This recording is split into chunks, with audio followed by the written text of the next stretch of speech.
What's poppin', everybody, and welcome to episode 23 of the Royal Roundtable podcast. It is your host, Sacred Almighty, Nick, whatever you want to call me, it's whatever, and my lovely co-host over here.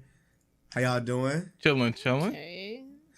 This is actually the first week Ioku is not here. I know Mikey's the happiest he's ever been. Great. Love it. And Absolutely love it. And Shy looks as tired as I've ever seen her before. You look so interested. You up since 5? Yeah. I've been up since 5 as well. When I wake up now. Yep, that's my new time. Y'all are some new beings nowadays, bruh. But I took some melatonin last night, and I'm not gonna say I feel great, but I feel all right. You should take another one tonight just to reset it fully. It takes 2 days to reset like that. So yeah, I had like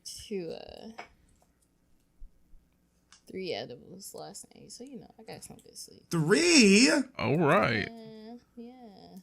I got new addition. I got 3. I got some suckers. I'm gonna face them backwards because this isn't sponsored.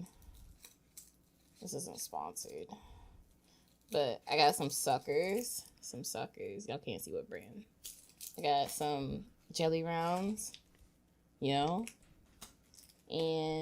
some Jolly Ranchers, but they taste like Ricola. So you are a fiend. You are a drug addict. I'm not. Anyway, welcome back to episode 23. We are live this week. Hopefully everybody has had a great week and have a great weekend as well. Today's a very, very slow week. Not much has happened in terms of just whatevers. But before we get into anything that happened this week, any mental health check-ins, you already know about this, everybody. I'm not asking, I'm telling you.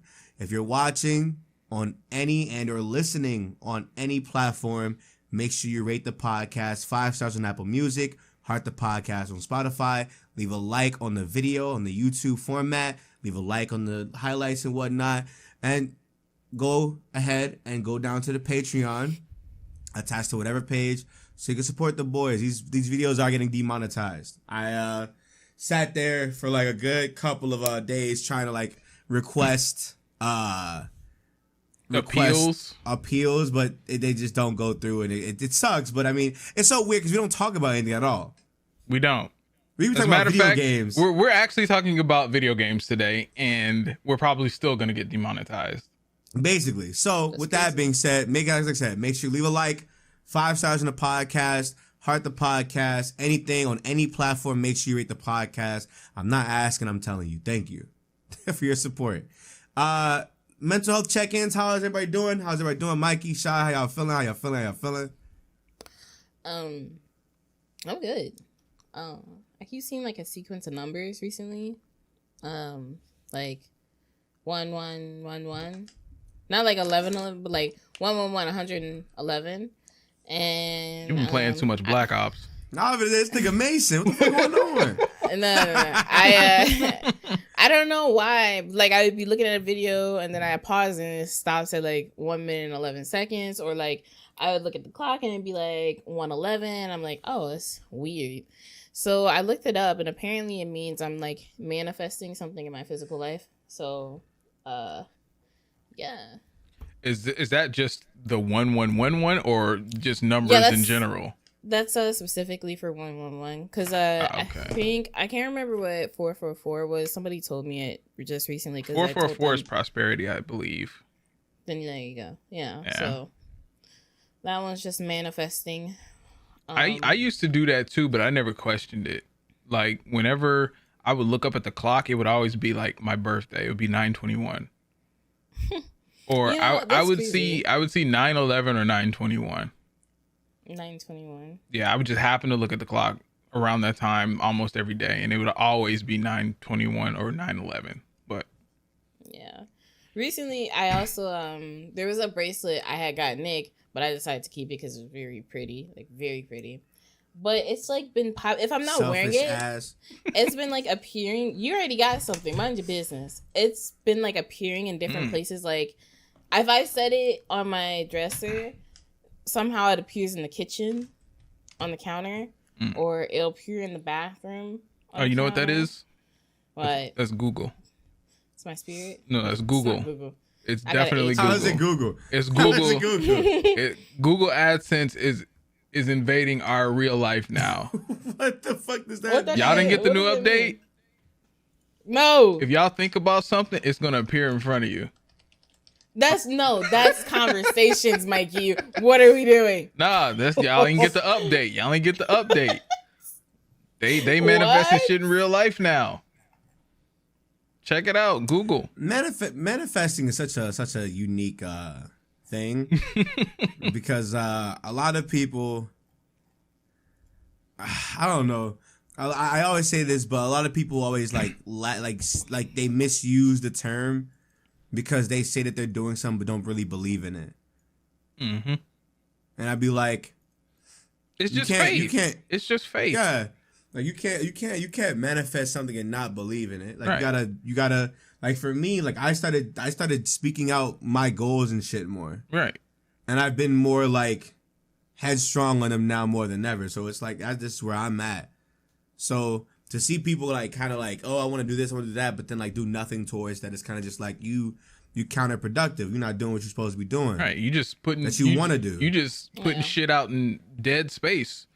And just wishing that it did happen when you could be doing something like I think I was this was a saying that somebody told me. He was like, there are those people that will sit there and wait for good thing to happen to them. They'll wait for God or some shit. Mm-hmm. But you know, you can't pray to God and not have faith. Dude, there's nothing wrong with waiting. I waited for a good camera. I got a good camera. You went out and bought it though, didn't you? I mean, I bought it. But it wasn't like, it wasn't nothing special. But there are actual people that like wait for God to handle don't do anything. Yeah. Like they don't do anything. Like they'll just be like, they just pray and be like, God's gonna make it happen. Yeah, and it's just like, no, my nigga, like you gotta like believe in that shit. You have to work towards just what good is you praying? What good are you? Who are you praying to if you don't even believe in God? You know what that reminds me of? You remember in P Valley when Mercedes' mom was like, yeah, I've been praying on this and I've been praying on it for a minute and God got me a church because she stole that girl's money. That I hate that fucking show, by the way. That show is fire. That show, Mikey, you have to like sit down with Avia and just watch P Valley. It's like what, like 8 episodes? What is it on? 8?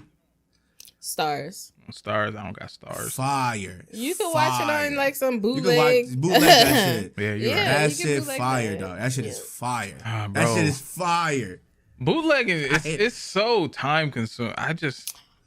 Dog, you have a PC. I gotta. You were at your computer all the time. I gotta just search it and.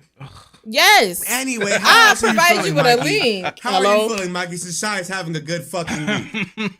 I am having a great week. I'm having a decent week. I've been fighting insomnia like for the past maybe month or so. But I decided to do something about it. So the thing is, it's not me fighting necessarily. It's just me being lazy and just not doing anything about it. I know how to fix my sleep schedule if I really wanted to, but I felt like it's kind of you just let the shit happen and it's just like you just okay with it. And up until yesterday, I was just okay with it. And I was just like, I was telling Nick, I was like, I may have a problem. And Nick was just like, bro, just take some melatonin. but wait. Have you ever like considered like going to get a sleep study done? No, I don't need to be studied. I mean, you don't have to be, you don't need to be, but well, the thing is, nice. I am, all content creators go through this, and I know that that's not a solid excuse, but most content creators, they have really fucked up sleep schedules. Wow, that whipped my ass. Sleep schedules. That's a result of it right there. I'm not gonna lie, you can even ask Nick. I have a good sleep schedule. I'm in bed at a decent time. Look and now. I go to sleep. No. Even when I was working, bro, you can tell him, no, Mikey. I had him on a work she's schedule. A liar, bro. I had a work schedule. I'd be in bed by midnight. Wake up at 7 in the morning. Now I'm waking up at 5 in the morning. When I was going through my Hollow Knight binge, this nigga Shy was like in and out of sleep. Okay, because I only woke up because Nick screamed. The fact that she went to fucking work like nothing happened, despite being in the chat at like 3 o'clock, type, gone for the next hour, 5 o'clock, type, gone for like an hour and a half, hey, I'm up for work, tired as hell, groggy as shit, come right back, you find her ass knocked the fuck out. Right, what was she come back? I used to do that when I worked overnights at Amazon. I couldn't keep doing that. That shit was fucking me up. Mm-hmm. That shit was killing me. But as far as you know, fixing my sleep schedule or whatever, I took 2 melatonin last night. They're the little gummy things. So I don't think the dosage between the gummies and the pills. They're not that strong. Yeah. So I took 2 gummies. See, I use this. I take the little medicine. That's what I was gonna do. It's so good. I threw my melatonin, the actual melatonin pills away. You were getting addicted. I was having because remember that's when I don't know if we want to get into that. That was like when I tried the thing. Oh, okay, yeah. I can't take those anymore. Because one, my body doesn't react to them the same way, but then the second, it's like I look at them with nah. I just throw them away. Like I don't need these shits no more. That was a day. I should have took the chocolates home. We'll get into that one of these days. Hopefully. That's where the meme came from. This edible ain't hitting shit. This edible. Bitch, I'm a ghost. But that's it. That's it. You just. I guess the ending of it is just like, I fixed my sleep schedule. I had really, decent sleep last night. Like today, I woke up this morning. I woke up at 5. I went to. What's crazy is I went to sleep at 7, and usually when I go to sleep at 7, I wake up at like maybe 1 or 2 in the morning, and I just stay up. I hate that. That's not productive at all for anybody, because like if I'm up at 2 or 3 in the morning, I'm not thinking about editing no goddamn video. I ain't gonna want to edit no goddamn video. I'm trying to like do shit to get me to go back to sleep, but it just never worked. So I was gonna say grind a game, but then you're gonna be sitting there like right. Then I'll be focused. Then I'll be focused on something. What happened to the gum? What happened to the gum method, Don? No, the gum keeps me focused. The gum keeps me focused on when I'm starting a task. Now, if the goal is to go back to sleep, I'm not trying to be focused on shit. I want to go back to sleep. You should be focused on going back. You could be reading some manga. Eat some gum. Manga always puts me to sleep. You could read. You could pick up some self-care literature books. Bro. My thing is, okay, don't do that. I have to sleep and you went through that whole arc like 2-3 months ago. Okay, but like I read during the day. I read manga at night because it puts me to sleep. Why would you read a self-help book at night? And you're supposed to be sleeping. You're going to forget that shit. You're going to wake up and be like, shit, what was I reading? Well, no, studies have shown, and this is the source is just trust me. Studies have shown that you're more likely to learn and withhold stuff in your mind right before you go to sleep. That's what I've heard from sources. That I can't pull up right now. Do it. Go do it. Go read a book and go to sleep. Go to sleep. I've been thinking about beating my cock right before bed, but then I don't. But then I wake up hard. Good night, stupid. There's a scientific reason for that. What? It's because you got to pee. Yep. Oh. Imagine thinking it was something else. Only read you have to pee. Go piss. You just gotta pee. Hard. That's why you wake up with wood. You have to go pee, because at that point the pee acts like it's blood. It takes the place of blood, but you know how you got pee rushing towards your dick. I just feel like you're lying to me. Okay, then you Google it. I won't. I bet you it goes away after you pee though. It sure do go away. Like it goes away after you pee. I ain't got one, but it's not a horny thing. Like, my mama's a nurse. She be telling me stuff. It's not a horny thing, cause like if we was trying to get freaky in the morning, I was like, I gotta go pee first, and then we could do the thing. Yep. But before that happens, unless you just If you into that kind of shit, you pee in R. Kelly, huh? Hit that motherfucker. Instead of a cream pie shit. You ever had a Sprite cake, nigga? You know what I'm saying? This is why we get demonetized. Yeah.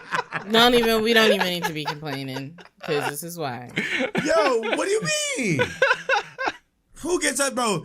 Who gets us demonetized more than Yoku? Okay, you. Yep. All right. I mean, you know it's you. You know it's you. That's not you at all. That's not you at all. You know it's you. Hey, look. I do not curse on the Pokemon channel. So when I do curse, it's on every other platform. And I just be cousin. I'll be cousin. Fuck it. He gonna fuck it. Anyway, I guess this is Mikey, you're done, right? Yeah, I'm done. Shit. I mean, life's great. I finally, the website's done, sacredalmighty.com. The podcast is on there. It's actually featured on there. Yeah. Let me see. We're working on our little team thing, getting some editors in, getting some content creators in, getting some artists in. For the most part, everything that I talked about last episode, which was a banger episode, by the way, it's coming to fruition. Really, really good. It's coming to fruition, and I mean, at this point, it's just starting. At this point, it's just all about starting, and I guess that's just where I'm at. I've been bumming. I took a picture of myself. I've been bumming. Fuck Shit, it. You see me? Fuck it. I've been focused on. I want you to know, but I wouldn't even. I don't even care about like my hair growing because hair is gonna grow regardless. But like, I've been going to the gym crazy. I still have been working nutty. Shit, in the last week, for everybody listening, in the last week, I uploaded 2 times a day on the Pokemon channel, daily since Tuesday on the gaming channel. I've been streaming it maybe like 3 or 4 times this week alone. I opened a whole new channel, and I've been uploading more on like the TikToks and the YouTube shorts and shit. So I'm a nigga move and I'm working. What channel you open up? The Sacred Shorts. Oh, you made an entirely new channel for that. Made a whole new channel for that. Oh. That way it doesn't interfere with my other daily upload because it's a notification. Oh, okay. Oh, yeah, you're right. That's dope. So at that point, just let the algorithm take the shorts and just see what they do. But it's all for exposure. I don't expect to get like hella funds from that shit unless them shit start going viral consistently. Who knows? I don't know. But for the most part, dog, I just been productive. I haven't been really giving a fuck about my appearance. Just letting hair grow. Fuck it. Plus, my shit gonna be long as hell, bro. My shit right here. This shit was right here. Again. I'm about to cut this shit off. Why? What for? I don't like long dreads. I don't like long dreads, bro. Like longest my hair has ever been was like right here, just down, just straight down. And I'm just like, I don't even know if I want to do all that shit. I had a fat ass fro when I was in college. It was way bigger than this. I remember the pictures. You had like one of them fucking the mushroom cloud. I did. And I like right now, like the sides are shaved off, but like it was all the way around. It was that bitch was like Michael Jackson type shit. I'm gonna get a fro. No. Is that it? I mean, y'all finna say. Besides just us working, we working. That's about it. Hey, everybody watching. Make sure you support the content for sure. We making moves. No crazy major help besides ourselves. That's Black excellence. Fuck it, we here. Yes, sir. Oh, I did switch everything like for whenever I stream on Twitch, like the Discord, all that shit goes to the Lost Royalty Discord. So I'm giving. I guess I what? I was gonna say, hey, you gotta start giving that link out. You need more people to join the Discord. I was actually gonna put it in both. We already post enough of it. I don't think we do post enough. And command. So yeah. I also, I mean, I made I got a it new attached link. to. I got it attached to my shit. You can find that shit on all of my shit. That shit is everywhere. I'm in the process of making a Discord, so. Oh, look at you, a little shy. You said you were gonna make a Discord. What the fuck? What's I wasn't, but you know, I want a central area for the people that want to watch me to be able to find, you know, me. Sometimes I don't want to be in everybody else's Discord because I had a rough week, a rough 2 weeks. So I'm just need a space for myself and my people. So that's why I made mine. I hate everybody. I don't hate everybody. But I remember when I made mine, it was like, damn, I don't even talk to the same niggas no more. Let's do some shit. Like, let's make some shit happen. And I just was like, fuck it. I made a Discord, told my Twitch subscribers, hey, we made a new Discord, join. Mm-hmm. And here we are. 4 years later, something like that. I don't remember that shit, dog. Mm-hmm. But for the most part, yeah. Like, I mean, Nick's great. It sounds like everybody else is great too. Mikey still has some shit to kink out. You know. I'm on my way. We definitely gonna be good by mid June. Oh no. Wait, what's Sunday? I thought you'd fix your schedule by Sunday. No. I got some other shit, but and you know what's crazy? June gonna come and you're gonna ruin it again with PSO. You right. Yeah, what are we doing? Are you trying to fix it? I'm not gonna ruin it. So the thing with that is I really want to have a stream schedule. I really do. You can start the morning thing. And I can't. The morning thing actually does really good. I can do mornings now because the girls are gonna be out of school next week. So yeah, you just wake up at 5, quote unquote. Because for some reason I've been waking up at 5. And you just start getting ready. Oh, well, for me it takes me a bit to get ready, and then I take Damien to the bus stop, send him off, come in, go live. Yeah, that's what me and Nick was talking about. He said, just wake up 5 o'clock, get like editing done, like throughout the little early hours of the morning when ain't nobody up, and then when like 8 or 9, when people actually start getting up and they ain't got shit to do, they'll just come to the stream and shit like that. So yeah, I think that's good. I randomly got a weird burst of a lot of viewers, and I never, when I stream at night, I don't get that, or I rarely get that if I'm not playing Apex. And I woke up and I was playing Knockout City, and a lot of people were there, and they were like, "Oh, hi, I just woke up. I ain't eat nothing, but I'm here." I'm like, "Oh, hey." Yeah, they be coming to that jam dead as hell. They be like, "Hey, yo, hi." And they be like, "What you doing?" And then I say something wild, and they like, "Oh, what'd you just say?" I was eating cereal. Yeah, catch them, You know, my mama, she asked me to work at Puma so I can get her a discount. I told her, I'm not looking for a job. She's like, but I could get $65 off of shoes. And I was like, you go work at Puma. That's what I said. She's like, but that's a downgrade from my $57 an hour job. I was like, you can afford full price then. What are we doing? Nah, that's bro. what I said. I'm not gonna front you, bro. Moms be crazy as hell. Deadass just earlier today, I had ordered some food before my mom came through the slide. She was like, at least my other son orders me food, talking about Max. I'm like, you're grown. Me and her had this like crazy intense stare down.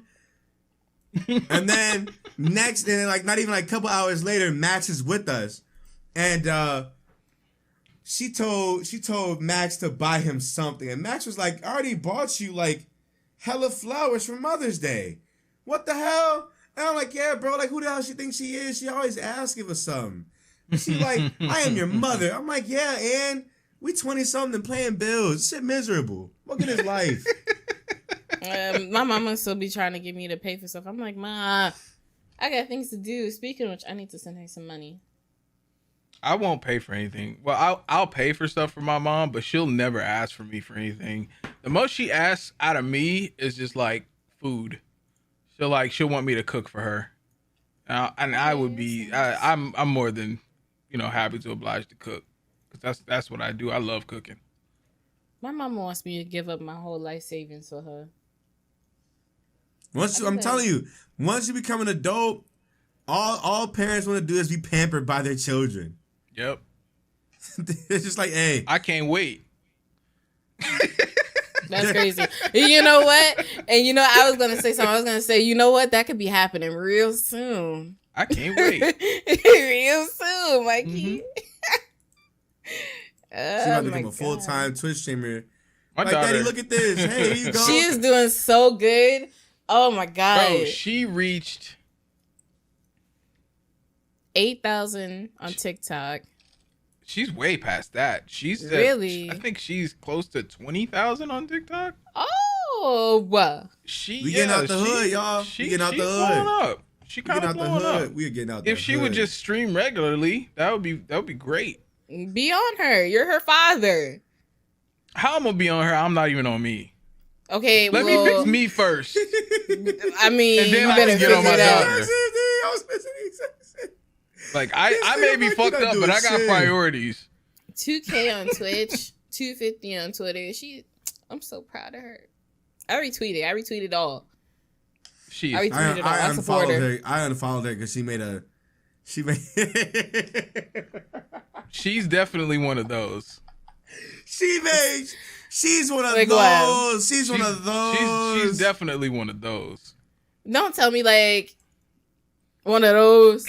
She's militant. Yes. She's militant with it. Yes, Shy. Like it's she's one of those. And I saw like, that okay, shit. are we talking like Amanda one of those?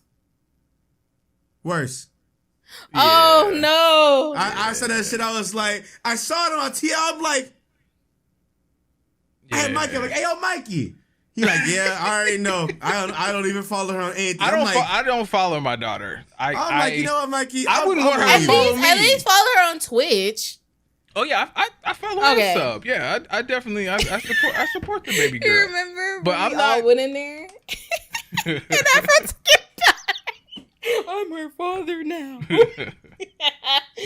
Oh my god. Gotta support. Oh my goodness. Nah, we gonna get out the hood. It's time. But yeah. But now that that's done. Now that introductions and shit are done. Mental health is done. I just have my swig of water. I feel amazing. We got game news to talk about, but because Yoku's gone, obviously we don't have the extra voice. So we also got some questions from you all over on Twitter that I really want to get into. A lot of those questions are really fucking good. Yeah, they are. You want to do the questions first, or you want to do the games? Because I think we can wrap up the games like fairly quickly. It's not a lot to go over. Sure. I mean, sure. Let's with the. I think we can actually make these questions like the meat and potatoes of the podcast today. You're the meat and potatoes of the podcast. No, he Thanks. not. No, fuck, he not.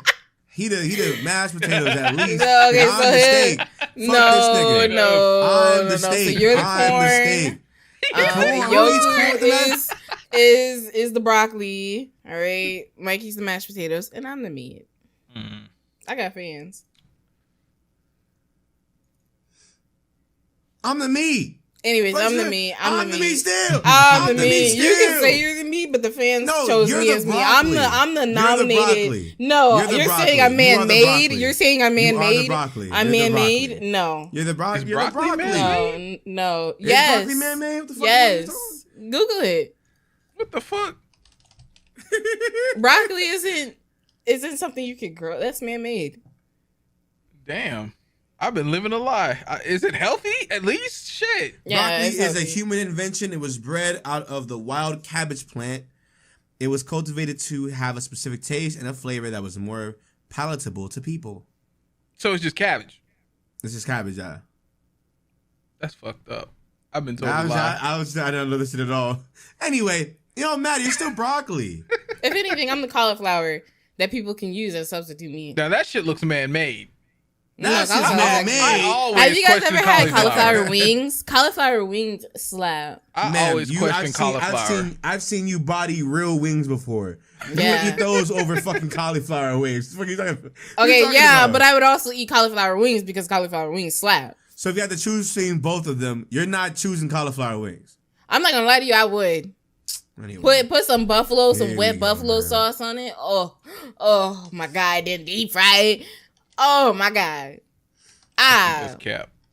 Eat that shit in a heartbeat. I used to work at the Alamo and they would make them and I'd be eating them on my lunch break like it was candy.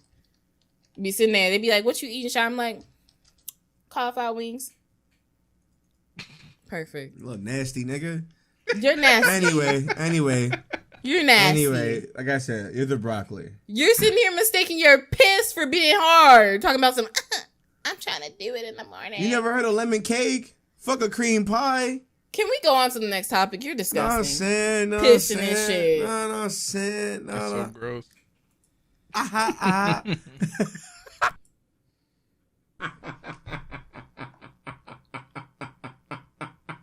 Yo, what's up with y'all, bro? What's up with you? Embrace me, bro. What the fuck's good with y'all?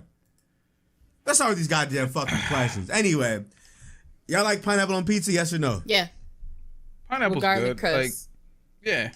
It's not as bad as people like say it is. It's a very palatable pizza topping.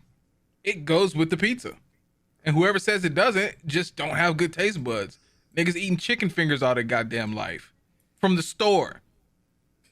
Yeah, let's really talk about it. The last thing I want to hear any type of opinion on food from is niggas that go to fucking go to luxurious restaurants to order fucking chicken tenders. Those are the last people I want to hear food opinions from. Right. We go to fucking I don't know, some fucking luxurious ass restaurant. Hey, can I get the 6-piece chicken tenders, bitch? It's the way you gonna see me with some red wine and the caviar, looking at you like I'm gonna be in that bitch. Mike, you see me, bro? If we go out, nigga, I'm buying the steak and the mashed potatoes, the fucking the macaroni and cheese, little small boy. They give you like the extra side or whatever. I'm getting I get like salmon, the wine. I'm getting anything that's not gonna kill me. Basically, I already said the caviar. Y'all already know what I'm doing. You can keep that caviar. I couldn't even. Give me that. I couldn't even. I niggas talking about chicken tenders for dinner. Like, bro, How many times? I know one person that dead ass only eats chicken tenders and fries when they go out. They ass. They are an unfortunate soul. Man, they are childish. You talk about people that be childish. That's childish right there. That is childish. Like, what are you doing? That is hella childish. That shit is weird. Now, pineapple goes well on pizza. I think the combo everybody should try. If you haven't tried it and you're willing to give it a good go, if you're into spicy shit, get jalapenos, chicken, and pineapple. Gotta be chicken. If not chicken and not jalapenos or whatever, get a regular Hawaiian pizza. People say ham too, but like ham, pineapple. I don't do oink oink. But look, like I said, that ass pineapples, chicken, and jalapenos. If you want some extra spice, grab the crushed peppers. Put that shit on there, and I promise you will have a great time. That's my banana peppers are fire too. The little packet they be sending with the crushed peppers, with thin crust pizza. Them mugs be fresh as hell. You open that damn little packet, burn your nostrils out, bro. Yeah, bro, it would just be crazy. That shit fire though. I love the red crust. Are you good? Yeah, the whole stroke. For real. Thinking about red peppers. The next question is from our actual editor herself. Liv asks, "What's your goal for 1 year from now for the podcast?" Anyone want to go first? For the podcast? Oh man. Hopefully we'll have some steady sponsors. That's all I really want. Like I love doing this. Content creation is my thing, but I love to get paid for it. And I've never been the type of person to be like, on your, just be yourself type. No, this is a business now. This is the avenue of revenue. So yes, if I want to make money, I would love to make money doing this, and I would love for all my friends to make money, and I would love for us to have a stable way for us to pay anybody and everybody who has a little part of this podcast. So 1 year from now, for sure, I would love to see revenue coming in from just, one of the many things that we do online and in this content creation space. That's what I want. Shy? I want to be y'all fan favorite. You already know what I want. From here now, I want to be your fan favorite. Why y'all look at me like that? What's the problem? It's gonna be a long day. Anyway. What is going on? Like, look it. Hear me, right? If I'm the fan favorite, that means I could be Hollywood in no time. Literally, I would have a reason to show up with shades. Stunning shades and everything. Don't do that. You don't have to be the way that you are. You know that, right? You don't have to tell me that, okay? Look at Nick's face. It's okay. He's upset. It's fine. He be aight though. She just be talking, man. You're upset, man. I'm not. I mean, You are. I think a good goal for the podcast for me is just overall just growth. Nobody saw that. You good? I was trying to break up my ice. I was trying to break up my ice and the water just flew out the damn cup. And it's at the bottom too. I don't even know how that shit happened. Like I said, just growth overall. Same thing Mikey said. Obviously more sponsorships, but obviously more people showing out. I love recently a lot of people really adored the last episode. The last episode with CJ. And a lot of people were like, yo, like the podcast is fire. And since that episode, this whole week I've seen a lot of people recommending the podcast to other people, them tagging the Twitter and like other people's like, hey, keep doing that, by the way. Tell a friend to tell a friend. Hey, look, 100%. The best way for this podcast to grow is word of mouth, because I can only push it so much, especially as everybody else that's involved, as they grow their platforms and whatnot. But at the end of the day, like how the podcast gets big is through you all, the people that watch, you all, the people that listen. So if you're listening, if you listen weekly or every other week, or you binge shit, or you watch this shit and watch all the clips or whatever, definitely be sure to recommend the podcast. Be sure to like I said, rate the podcast on whatever platform you're on. Leave a like, and it goes a long way. At the end of the day, it goes a long way. But I would love to see just more community outside of whatever I bring to this, for sure. Because I know tell your grandma. I know I remember when my granddad found my podcast. He was like, "You talk more on this than you've ever talked in the last couple of years I've known you." I'm like, "Yeah, granddad, cause I make content. I like to talk and put shit into stuff. I don't like talking. I don't like talking." He's like, "These podcasts are really fucking good." I'm like, "Thank you." And he was like, "No, for real, keep doing this shit." I'm like, "Okay, granddad, I got you." I felt embarrassed. I was just like, "Okay." And so now it's kind of just like, damn, for granddad, I'm obligated to continue the podcast. For sure. So I need to recommend the podcast to more of my family. Like, out of like all this shit, like because I've been doing this for like a while, and like all the shit that I've been doing, my family's just not involved.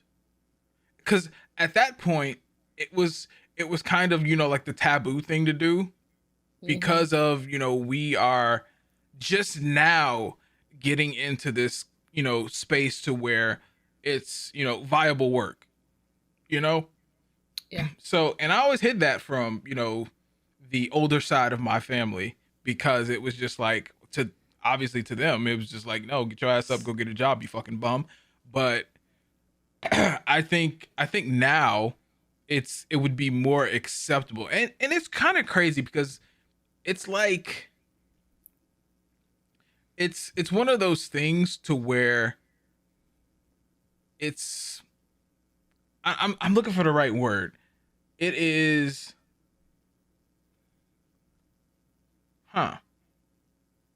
it gives me anxiety to talk to my family about this, you know? Because you feel like you don't know what they're because they can't relate. They won't be able to relate. Yeah. So it's weird. It is weird. But I think like now that it's socially acceptable to, have yourself online. And honestly, I'm not gonna lie, like my family would be like, who the fuck is this dude? Because like Nick said, I'm not a talkative person around my family. I'm not a talkative person around, at the family functions or whatever. I just be cool and I just be chilling, but they would see a totally different side of me, how I am, online. Now, if, the way I am right now is how I am like when we go out to cons and shit. I'm very talkative. I'm very,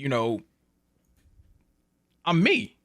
And this is me. And I feel like the way that culture before the internet came has shaped people to not be themselves. You have to be a certain way while you're in public or in, in front of certain family or whatever. And I think this would be, to put yourself online and then share it to your family. I think that would be a great way for people to open up to the idea of being yourself. Because they done already seen you on whatever platform you're being yourself on. Right. And then it's just like you'll once they come to you with it, then you'll be more inclined to, bridge those gaps within your family. So I think, and I personally believe that I feel like I can speak for a lot of people going through that, because not everybody can be themselves around their family. Not everybody can. It's weird. I feel like the only person that would be able to like relate to me is my dad. And, he talks about podcasts and he makes his own music and, he knows about games and all that. But like if I were to show my mom, like my mom tries, she tries to like understand what I do. And I mean, I praise her for that. It's just, I guess I got to educate her more. Because, like, every time me and Tasha do a video or whatever together, I'll be like, hey, Mom, look, me and Tasha did a video. And I show her, like, little small clips, and, and she'll giggle and laugh at them. But I haven't, like, been like, oh, come look at my stream. She likes to be on camera, though, whenever she gets a chance. Every time I make that fatal mistake of, like, not locking my door, she'll tiptoe her way in here and just hop on the camera, like, oh, my God, hi, stream. And I'm like... Yeah, my kids do that a lot, too. So yeah, I mean, I don't know. I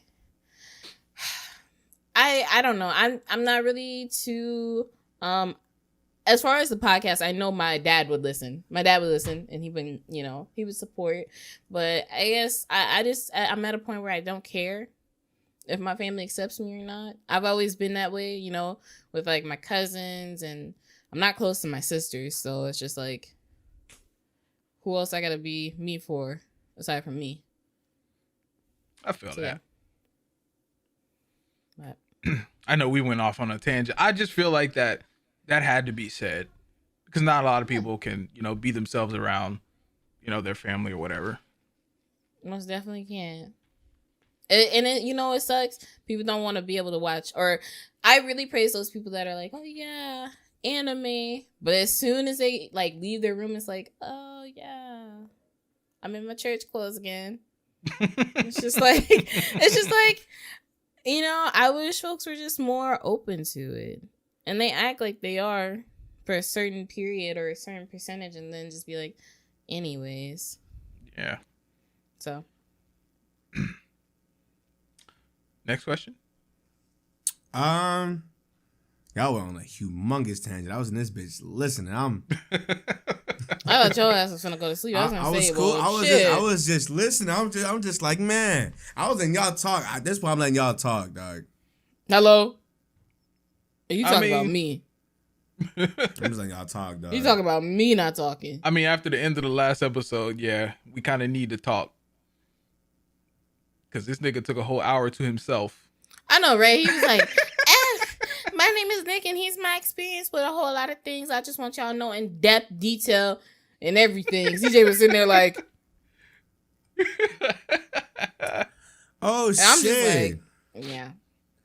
So I don't know if y'all been watching like the H3 podcast. No. Nobody? Well, Hila's pregnant. Yeah, I just read that actually. You know, it's crazy. Yeah, I just read that. Hila, wasn't she like, pregnant before? Yeah, she was pregnant before, but like this happened like live, like not even like an hour ago. Oh. We all just like everybody that was watching the little podcast. It was live, by the way. Oh, she found out live. Yeah, she's like they were doing it like live, and she got the text from the doctor, and Ethan like saw it. He looked at it. He was like, "What?" And he like spazzed the fuck out live. That shit's fire. That's fire. Congratulations. Congratulations to Ethan and Hila. Congrats. That's fire. That's so fire. That's fire as fuck. That's dope. Next question though. This is coming from Arcane Chris. What motivates you? If you could have one thing to satisfy you for a lifetime, what would it be? Would it be as little or as big as an object, idea, or a feeling? What would it take to improve? He has a lot of questions. Holy shit. What motivates you? What motivates you? What motivates you? This is what motivates you. What motivates me? Well, recently I've been filling up my TikTok because I like to cultivate my TikTok to like resonate me. But I've been filling my TikTok with a lot of rich Black women, and I know what I want in my future. I want to be rich. I want to travel. I want to do a whole lot of things, but I can't do it if I'm just sitting down doing nothing. So, you know, I keep that in my head. I want to do it with my best friend. So it's like, that's what pushes me. I used to always do things for other people. Like I would do things for guys, and I would do things for, you know, to make my mom happy. And now it's just like, I know what I want. And no one's going to like steer me away from it. So That's good. My motivation? Shit. I'm still trying to find. No, I'm just playing. So I have the motivation. I just don't have the focus. My motivation is obviously my children. My children, my wife, my house, my family. I always want everybody to be comfortable. And as of right now, we are comfortable, but we could definitely be more comfortable, you know? So that's what the drive is. So now the focus has to come into play when, you know, when I figure out what I'm going for. And obviously it's doing content creation, it's always a mixed bag of things. You know, something can work well one day and then it's just fucked up the next. And then you have to basically go back to square one or just keep doing that. And then when you don't see results, you just get depressed. But, you know, that's content creation in a nutshell. But you know my focus, what's that? Like when things are like slow like that, or when things like that happen, always remember that it's slow. If you remember from the get-go that things will be slow and steady, it helps so much. Slow and steady, yeah. Yeah. But keep going.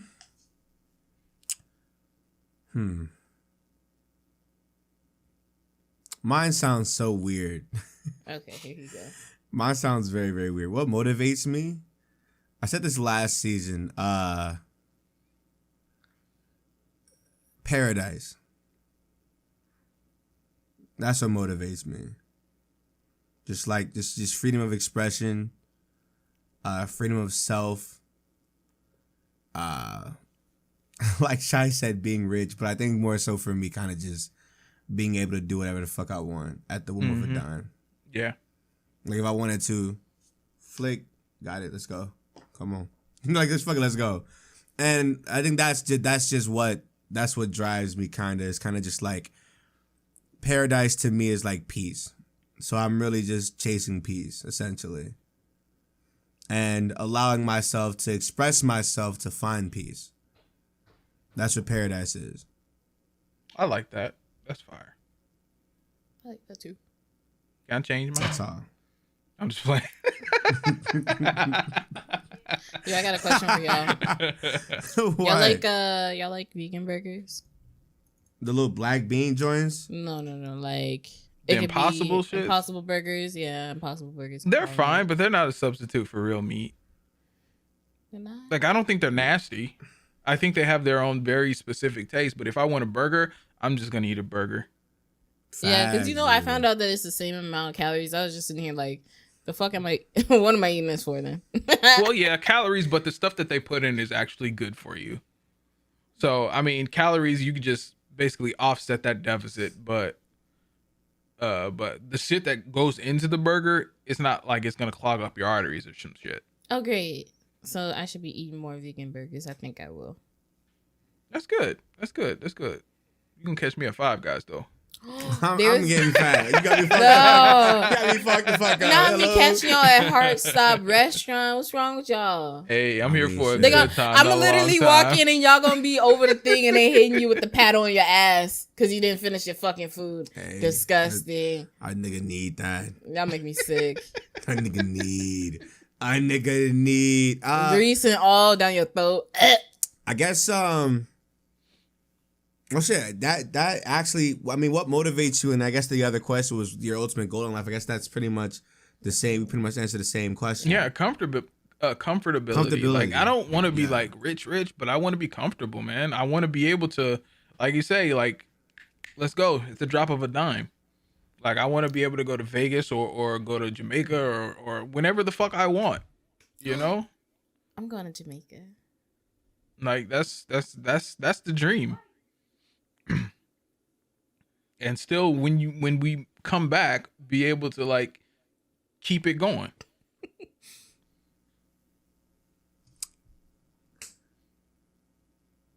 Is YouTube too big to fail, or are they only a few more blunders from collapsing in on themselves? I saw this one. Furthermore, if something like YouTube were to fail, what are some backup avenues you've explored? I personally believe YouTube, yes, is too big to fail. No matter what has happened, no matter what scandal has gone down, YouTube will always be there. YouTube is a Goliath in its own right because nothing can take it down. Nothing is that steam engine is so self-propelled that if anything were to stand in its way, it would just run it over. It's I honestly I don't care what nobody says. YouTube is a couple more changes from their live stream to take over Twitch. Yeah. I don't give a damn what nobody says. YouTube is about, all YouTube has to do at this point is make 2 or 3 more changes. What is Twitch? The only thing that could stop Google is Amazon. And when I say Amazon would have to buy Google. And is Google gonna let that happen? Google's bigger than Amazon. Isn't Google a publicly traded company? Google is its own. Google is a couple of fucking things from being a monopoly. Google's in a lot of shit. Google's in a lot of stuff. And so is Amazon. I don't think Amazon will buy it. No, obviously it wouldn't. But you know, like if Amazon bought Google could buy Twitch and be like, "Let us get that." Amazon will do it. I think Amazon will do that shit low key. Do you think they would sell? Because they don't even use. Because like, let's think about it. Let's keep it a stack here, right? Look what Amazon bought Twitch, and everybody since then has been getting fucked. Even now. What good is having Amazon as like your fucking boss now on this goddamn site when you have a better chance being a YouTuber than you do a Twitch streamer? Mm-hmm. Yep. Yo, YouTube, come get me. I want to go home. I want to go home. I don't want to be at Mama's house no more. So if YouTube was to fail, though, I mean, what else would you do? If YouTube failed and it failed for everybody, then we would probably have to go the either Twitch or the do your own thing route with, you know, like how you have like website, sacredalmighty.com. I'd be honest. I if YouTube fails, I have zero faith in any other platform besides my own. Exactly. Yeah. I'm gonna say, think about it like this. There's no if a $1 billion company like Google allows YouTube to fail, there is no reason why Twitch is not a couple seconds off from fucking shutting down. Exactly. Yep. Fuck that. If you want to see Nick, sacredalmighty.com right now. Sign up for free. Mm-hmm. Weekly newsletters and all that shit. See what I'm saying? Yeah. You have to make your own shit. If anyone wants to subscribe, you can. 5, 10, 25. There you go. Same Twitch tiers, same YouTube tiers. There you go. Support that. I get paid more. Yep. That's what I'm saying. Look, if YouTube fails, I have zero faith in any other platform if you're not making a Patreon or your own website.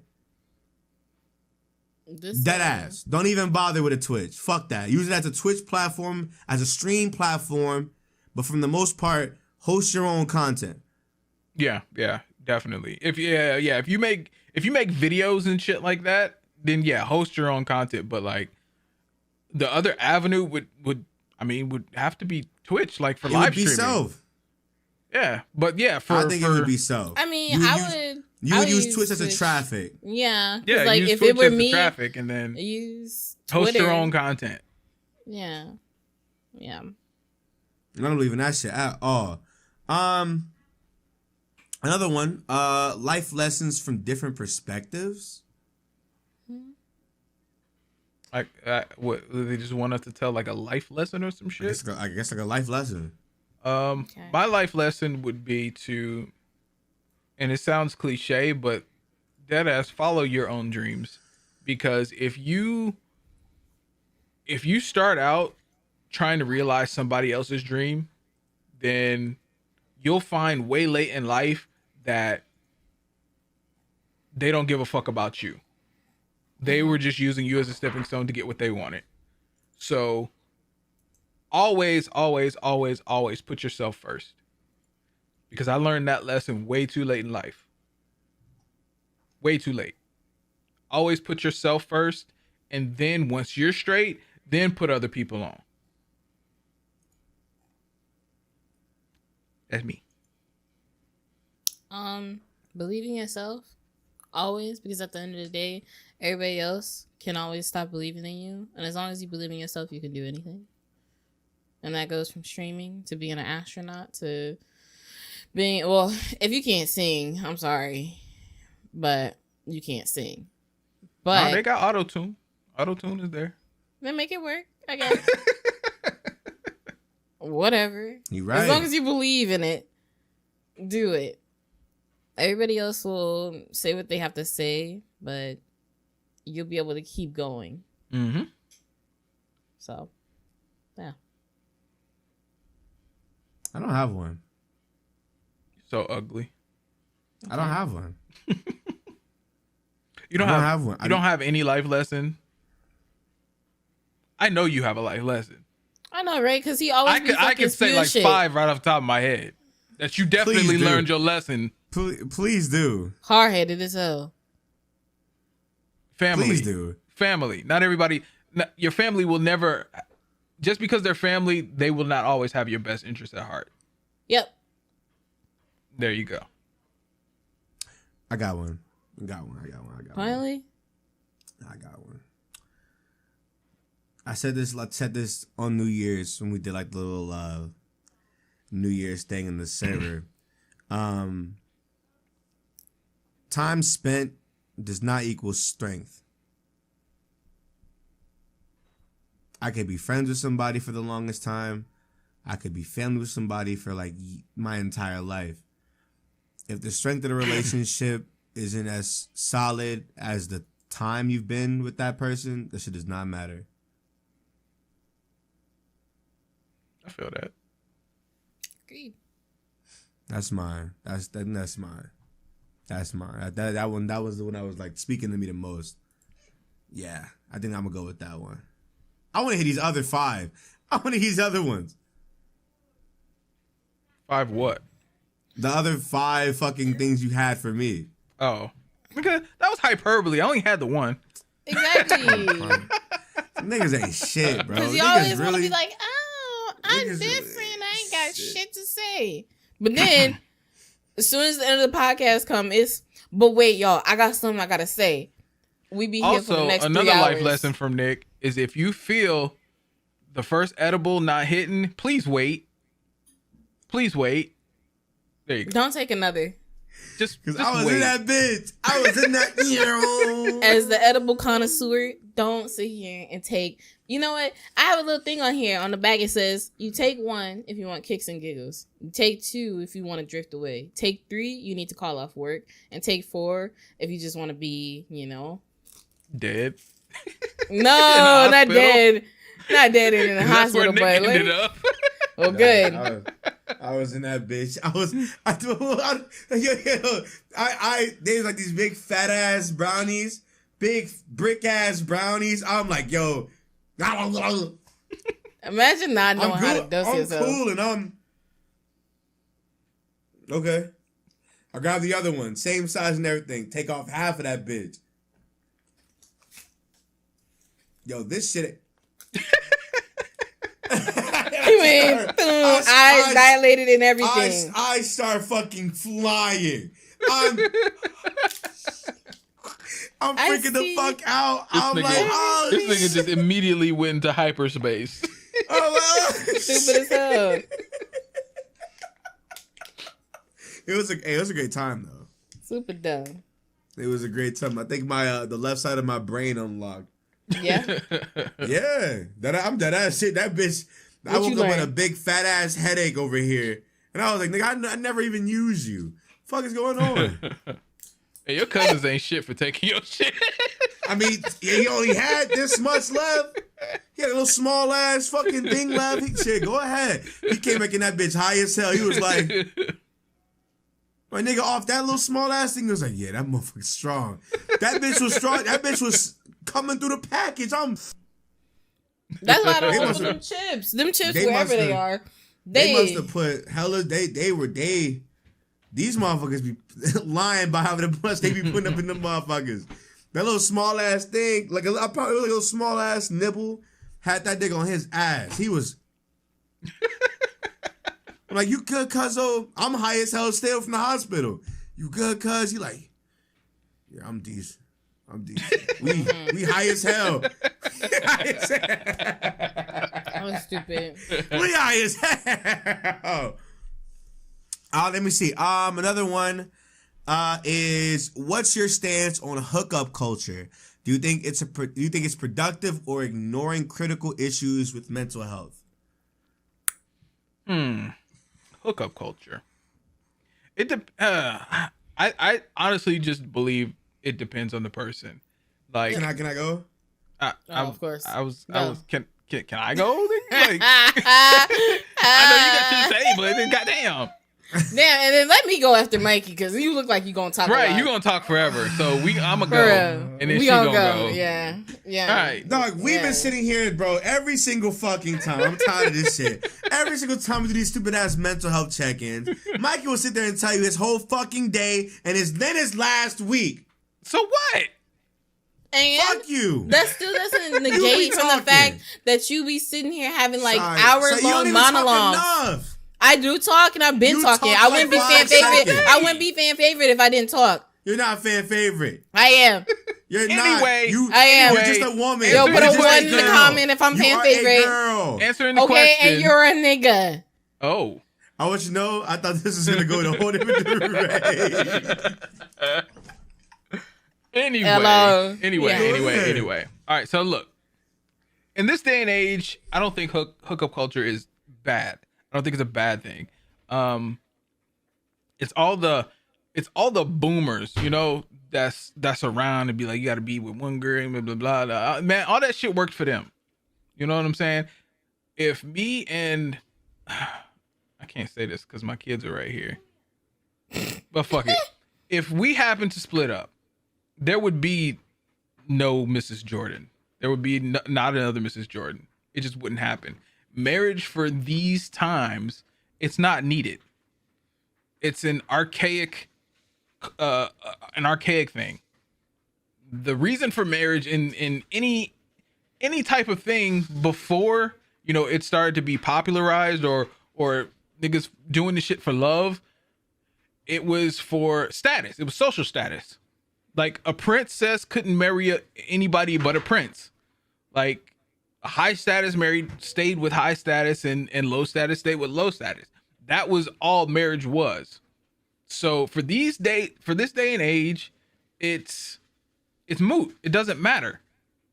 And that sucks because I'm a married man, but my wife already knows the deal. She was like, "Damn, did we need to get married?" That's crazy. But no, it's a societal thing. So hookup culture, no, I don't think hookup culture is bad. I don't think it's it should be frowned upon because we are sexual beings at the end of the day. And if that's what needs to happen, that's what, get your shit and get going. So, that's my thing. All right. Go ahead, Shy. Yeah, I mean, for me personally, I'm not somebody that is good with hooking up, but at the same time, I really had a thing with myself, and I realized I don't see myself with anybody in the future. I don't see myself getting married, but I also, have like this guy, like that guy, like this person, like that person, So it's just like, it's okay. Like, you don't have to be with one person your whole life. You don't have to be married. You don't have to strictly be with one person. You want to be with this whole other couple. I think the way of dating has changed. And it's okay to say dating is talking to multiple people. Yeah. In this day and age. So, and I think the conversation needs to be had about communication. As long as you present your intentions from the start, and if your feelings change, you have to present those feelings. And when those feelings aren't reciprocated, it needs to be handled in a healthy way. Like, you can't be mad if somebody doesn't feel the same way about you. It just be like, well, I mean, what do we do from here? Like, if we can go forward with it, if those feelings, you can subside, but 9 times out of 10, most people can't do that. Yep, and you can't be upset with them not and then wanting to. It ends in drama. Ends in drama. So there's two sides of the coin, but as far as the culture is concerned, if it's just hooking up and your intentions are clear, then yes, that's fine. But you always have to have a conversation and be upfront and transparent about it. Mm-hmm. And be safe as well. You got to be safe. Get tested. Your first date should be, Times have changed. Times have definitely changed. Like Mikey said, marriage is a status thing. I think it still is. It still is a status thing. I think in modern day, marriage is more so a financial agreement at this point, because whenever a marriage ends, look what happens, right? Yeah, it's a trap. It's a crazy trap. It's a trap. Like, the dudes get fucked over. The girl gets the money. Whoa! Like, because the thing was, they got kids. Fuck it. It's crazy because if you broke, you just stuck because you ain't affording that shit. I ran into that problem because me and my wife, we had our little thing on the rocks and we was gonna go. We was gonna, do the whole divorce thing. I was like, shit. I was looking at the price. I was like, we just gonna have to be together. Marriage. That's great. We're just gonna have to stay together forever. Marriage is a financial agreement nowadays, and I feel like the concept of like love has changed as well. I feel like a lot more people are growing up to be a lot more free spirited and like open to the idea of like love can be to multiple people. And love can be to like multiple things as well, which I think is where I'm at personally, where it's like, yeah, I love a lot of people. I love a lot of human beings that are my friends, my family. If it's a girl that I'm interested in or a girl that I was interested in and then like I just didn't like them no more, me liking them doesn't mean I don't love you anymore. You can love people as people, And I feel like we live in a time now where that's okay and that's accepted. And it's one of those things where sex is kind of just sex. Like, sex has lost sex has lost the meaning that people gave it. Yeah. Like sex. I don't like when people try to make human beings seem a lot more advanced than what we really are. Like, in the wild, niggas was fucking. Niggas are fucking. Animals are fucking. They're fucking for anything. You know what I'm saying? For whether it's status, for whether it's fucking. Peacocks are a great example. They're fucking. You see what I'm saying? Niggas are fucking. Try to attract the female peacock. Yeah. And, Back in the day, but niggas are homophobic as hell for some reason. But back in the day, niggas used to fuck other dudes for authority. Yeah. You know what I'm saying? So that makes no fucking sense. Back in the Roman times, right? Yeah, they used to have fun with niggas. They used to be like, oh shit, look at him, he's cute. Fuck him. Nigga, you the Lord of the Castle. What the fuck going on? Hey, what are you doing? What are you doing? Don't you got something to do? You got a whole wife. Book. No, watch this. You got a whole wife and multiple women. And mind you, the marriage itself with the wife isn't that serious. It's the status thing. Like Mikey said, a princess is the daughter of a king, somebody with a high important status that they arranged weddings literally just for status, for power. So power can stay within the family. Exactly. Yeah. And then they have all those mistresses and we've lost that. We don't need that shit no more. So now that times have changed and a lot more kids are growing up, and even us, we're starting to realize that marriage itself isn't as important as people made it out to be when we were younger. Those traditional values don't matter that much. But then also, promiscuity is not bad either, because you're really, as long as you're having safe sex, you're fine. Yeah. Remember, as long as you're having safe sex, you're perfectly fine. You're perfectly fine. Yeah. Make sure you watch whoever dick you sucking, whoever pussy you eating. Make sure you not putting your shit raw in the wrong motherfuckers. You decent. You know what I'm saying? Wash your balls. There's nothing wrong with hooking up. It's just one of those things where people have it's so weird. It's so weird how people who seem and come off so advanced in terms of like society thinking, right, are so old fashioned in what they want for themselves. Like, think about it like this, right? I've noticed that a lot of dudes are still under the same pressures of a man has to provide, right? And because of that, they want a woman who's willing to be like, you know what I'm saying? Be submissive. And to be the housewife and shit like that. But then also, vice versa, you have the woman who wants to be independent, who wants to be self-serving, who doesn't need a man. But then in a relationship setting, they want, you know what I'm saying, the old-fashioned shit their moms and their grandmas used to deal with. They want the shit that looked okay, that seemed okay, but in actuality, it wasn't. If you go talk to your grandma now, she got stories about how fucked up her shit really was. Yeah, my grandma definitely has stories. But she had to sit there for the sake of the family and hold that shit in. You know what I'm saying? Yep. It's just toxic. So now it's okay, cool. If you want to be a self-serving woman, an independent woman, you don't need a man. That's fine. But don't sit here and say you want this, that. You want access to this when there comes a certain things that comes with that. You know what I'm saying? People want what looks and sounds great, but they can't get it because they ignore the wrongs of it, right? You can't be all for progressiveness and still want old-fashioned shit for yourself. You can't do that. As a man, I want a shorty that has her own shit. You know what I'm saying? If I gotta provide, fuck it, I'm doing overtime. But for the most part, if you got it, you shouldn't need me. Not in that aspect, no. Right? If you not in that, you know what I'm saying? Compassion is way different from anything materialistic, and that's what people fail to forget. Is that compassion and love is not the same as anything materialistic at all. A lot of relationships now, which is why there's not that many to begin with, are materialistic things. Nothing is wrong with hookup culture. It's the expectations of people that want more beyond it. Thank you. Because at the end of the day, exactly. Because at the end of the day, you don't want. At the end of the day, a lot of people. There's somebody listening to this right now, and there's a lot of people that you probably know. A lot of people like this. There are a lot of people that don't really want a relationship. They're just lonely as shit. See? There's a lot of girls who don't want a man. They're just broke. They want to be spoiled. See what I'm saying?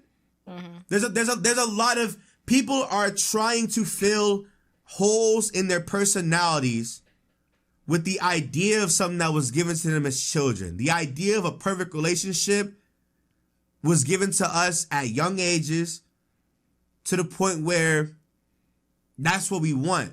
Understand, not every relationship is perfect. A lot of us grew up with dads that cheated on our moms openly.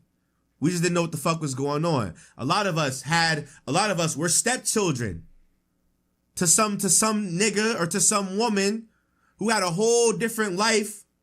You know what I'm saying? Mm-hmm. This shit isn't as perfect as you think it is. And I'm sorry to say this, for you to sit there and want this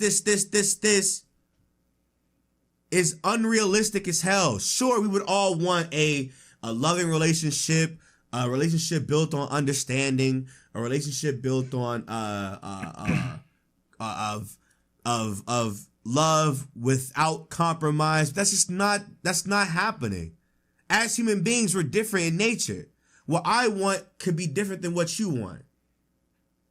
But the compromise for me would be, okay, I still like you. I still love you. I want to be with you. So what am I going to do? I'm going to make changes in me. What are you going to do? You're going to make changes in yourself. And however long that lasts until you realize or I realize it's not enough, cut it off. See what I'm saying? Or maybe it is enough and you just so happen to fill in that hole and vice versa for you. And there you go. But at the end of the day, nothing is wrong with hooking up because most of the time these people are just, the people that want relationships are really just looking to fill in a hole in their souls. I'm glad I know what I want. You mean to tell me, nigga, if I can go out right now and I can just fuck and not deal with nobody's expectations of me, nobody's loneliness being a burden on me, nobody's anything being put, it's not my responsibility to make anybody happy in a scenario. I'm just going out, keeping my select 3 or 4 women or whatever, right? Or people that I involve myself with. They know what I want. I know what they want. And if anything goes past beyond that, then we can have that conversation. But for the most part, there's nothing wrong with hookup culture. Celebrities been doing this shit for forever. Niggas with actual status have been hooking up. Mistresses are literally made because of hookup, because of niggas in miserable weddings or marriages. Or their wife isn't doing what in their mind their mistress is supposed to be doing. They're lacking. Women cheat because they're lacking in their marriage is lacking in something. Whether it's emotional support, financial support. Come on, like people aren't dating for love anymore. They're not getting in relationships for love anymore. Love is second to some people's priorities when it comes to being in a relationship and a marriage. They're not looking to find love. They're looking to fill in holes. I know a lot of niggas right now that ass tweet nothing on their Twitter but, I want a girlfriend right now. Nigga, you are miserable. You just tried to kill yourself last week. What type of girl wants to be with that? You know what I'm saying? Nobody. And I'm not gonna hold you. You niggas are disgusting. Niggas will put their dicks into anything. Real talk. Y'all be fucking around and putting babies into these broke ass, miserable, dusty ass bitches, and then be mad when they come out crazy and they don't like you. They hate your fucking guts, and now guess what? You owe that bitch $800, $1,000 a month in child support.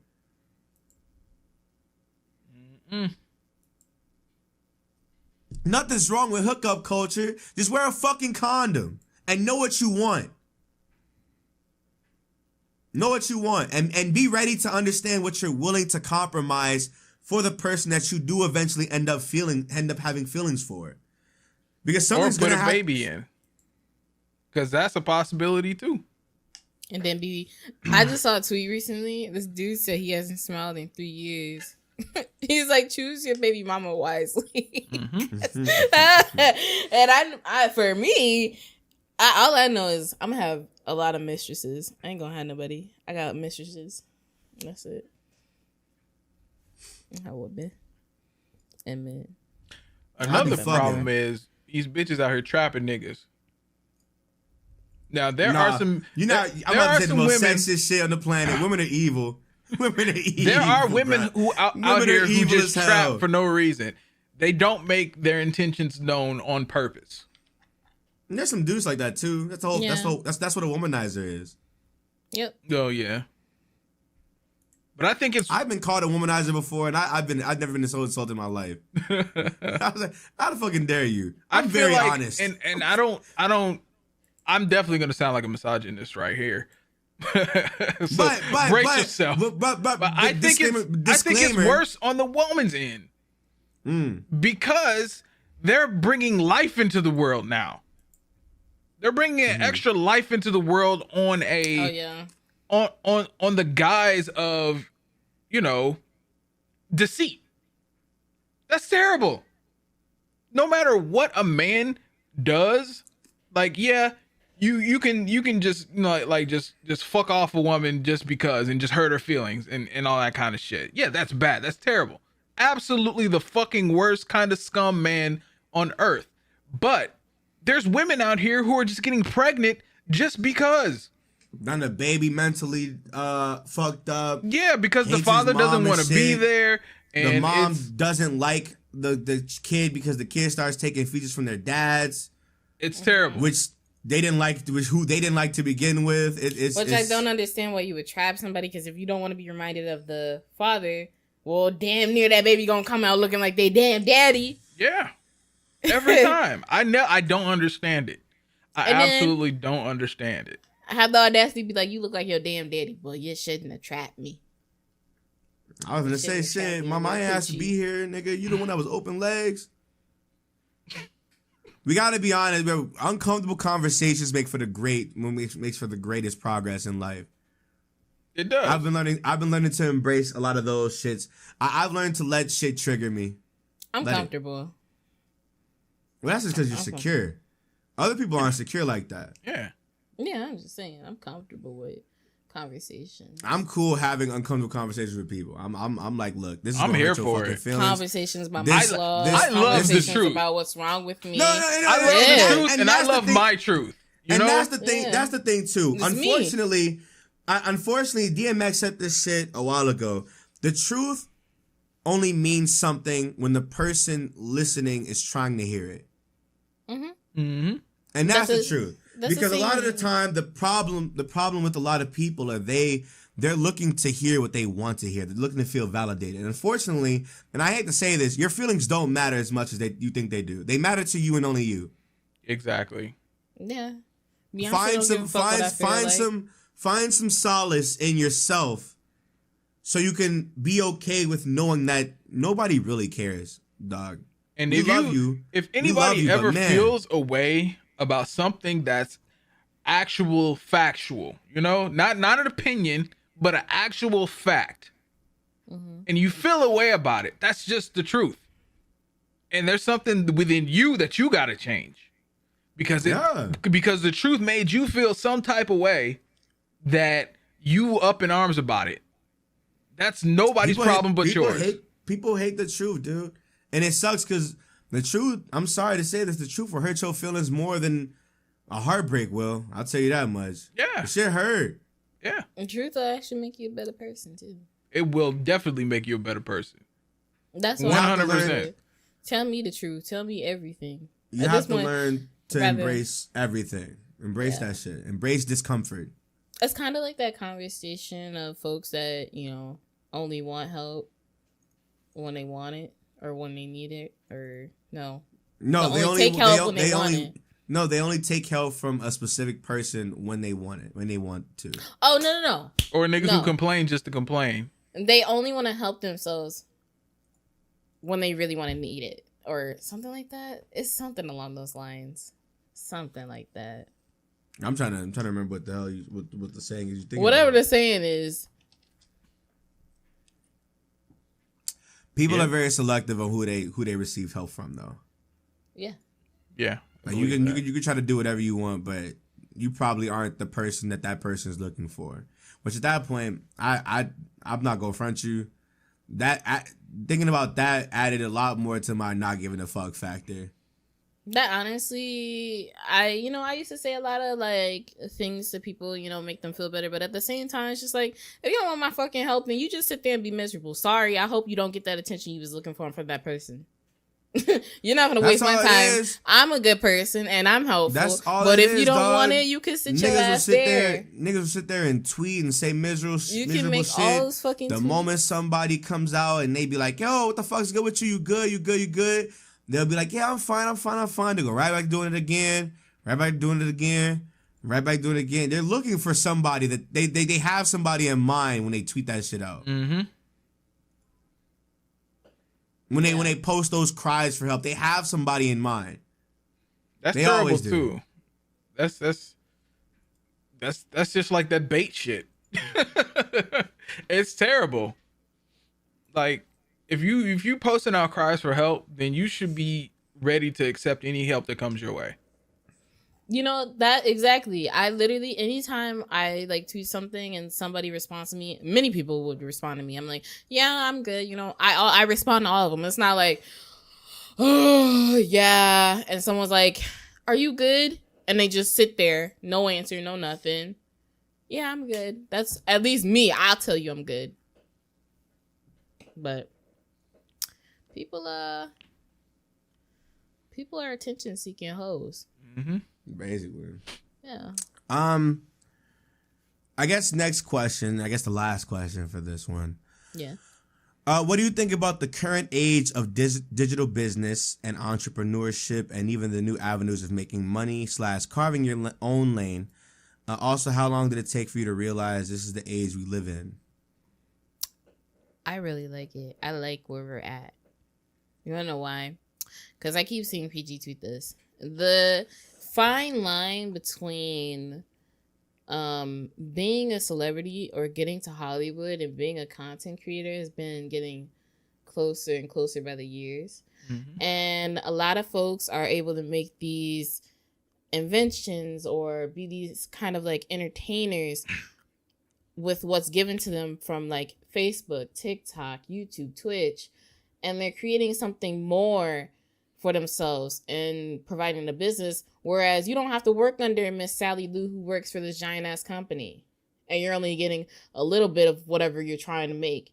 No, this is your business and you're getting everything. And to be able to do it online and nobody coming over here telling you what you can and can't do, oh, I love it. I love it all. And I didn't realize this until back when I was in high school, middle school. I used to be on Facebook, and there was this like community I used to be a part of where it was all these girls, and they would take pictures, and then these people would just make these really pretty pictures for them, and they would get money for it. And I was like, I'm gonna do that shit. I'm gonna do that shit. And then that's when I learned my whole life was ingrained on the internet. I became obsessed with everything. I have always been a forward-thinking person. Like, I have never, ever, ever, ever been afraid of change at all. Mm-hmm. I feel like as soon as I got into like the content creation space, as soon as I was like, damn, you can make money off of this shit, I was like, yes, this is it. Because I knew that, okay, so obviously the internet was around the internet's been around since like the 80s, but like, what do you say, consumer internet? It's been around since like what, 95, some shit like that. As soon as I knew going into like year 2000, 2003, as soon as I graduated, the internet wasn't going away. It's not a fad. This was a way of life. So if the internet's not going anywhere and there's a way to make money on the internet, I was sold on like, this is it. This is the next step for everything. And like, I was always, like I say, I was a forward thinking person. So I would always think, like when I was in high school, I was like, damn, I was big into like emulators and shit. Mm-hmm.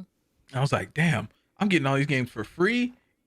Like, even though it was illegal, I was like, damn, I could like just put all these games in like WinZip, put them on a floppy drive. Yes, floppy drives were around when I was in high school. Put it on a floppy drive. I could sell this shit to my friends and set them up. I was always thinking of, like business plans to deal with like the internet and shit I can get from the internet for free and just like sell.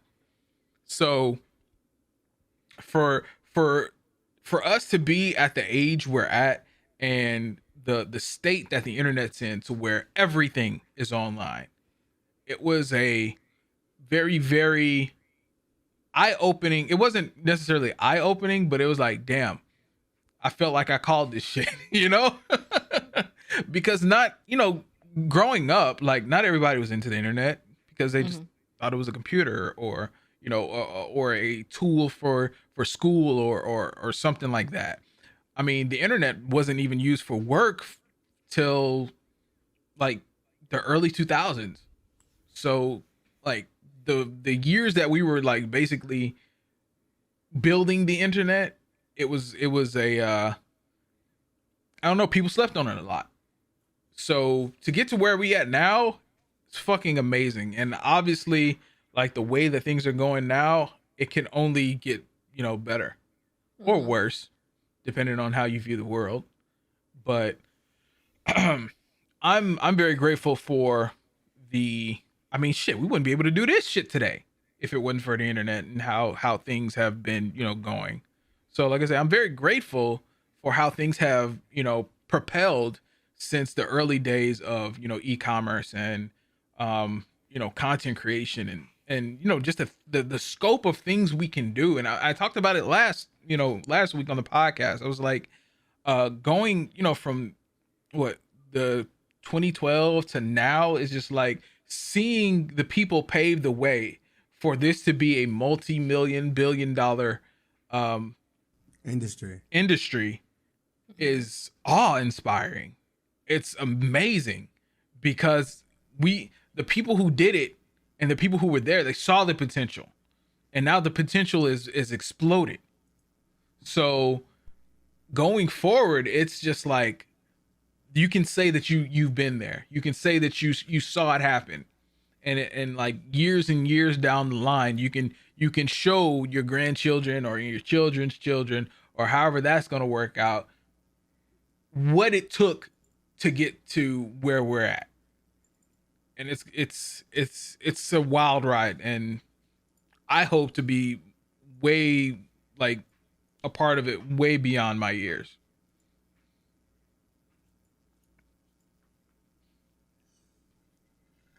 I love that shit. That was a great answer. What the fuck was that, Mikey? I know, right? Shut up, Mikey. What the fuck? I was that? there. Ass. I was there. I'm sorry. I was there. Yeah. Yeah, I was there. Y'all niggas was in diapers when, I was hacking ROMs and shit.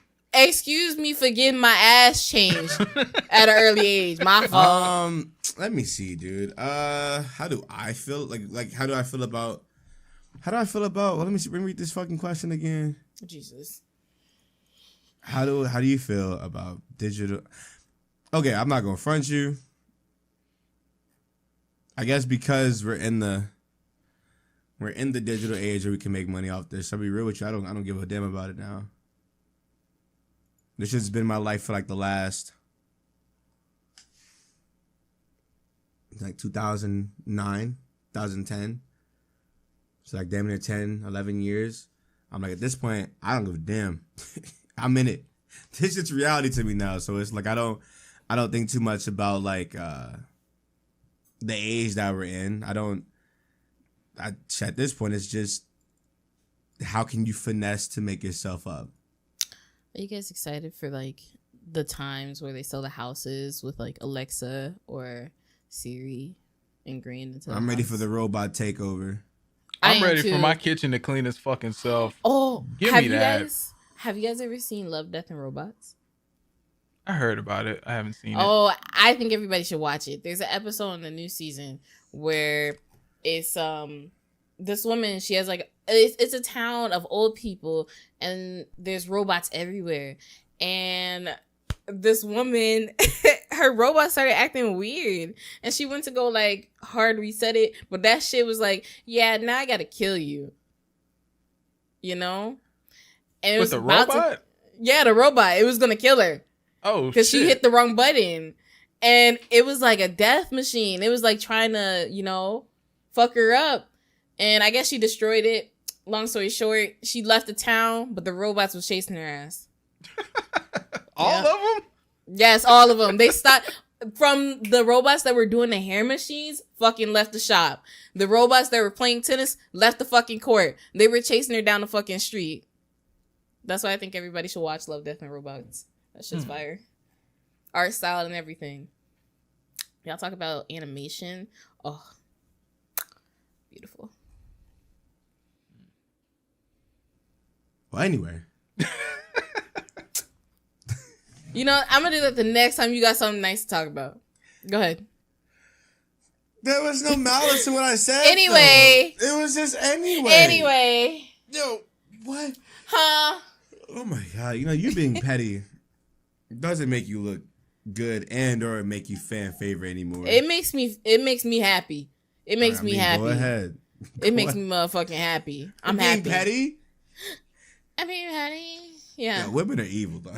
You're evil. You're evil. No, you know, not. Nick had the What? audacity to be like, oh, yo, I got a question. Why do all my female friends feel like it's okay to antagonize me? As if he doesn't antagonize us first. I don't. He'll be like, we be sitting here, we be breathing heat. No. Shut up.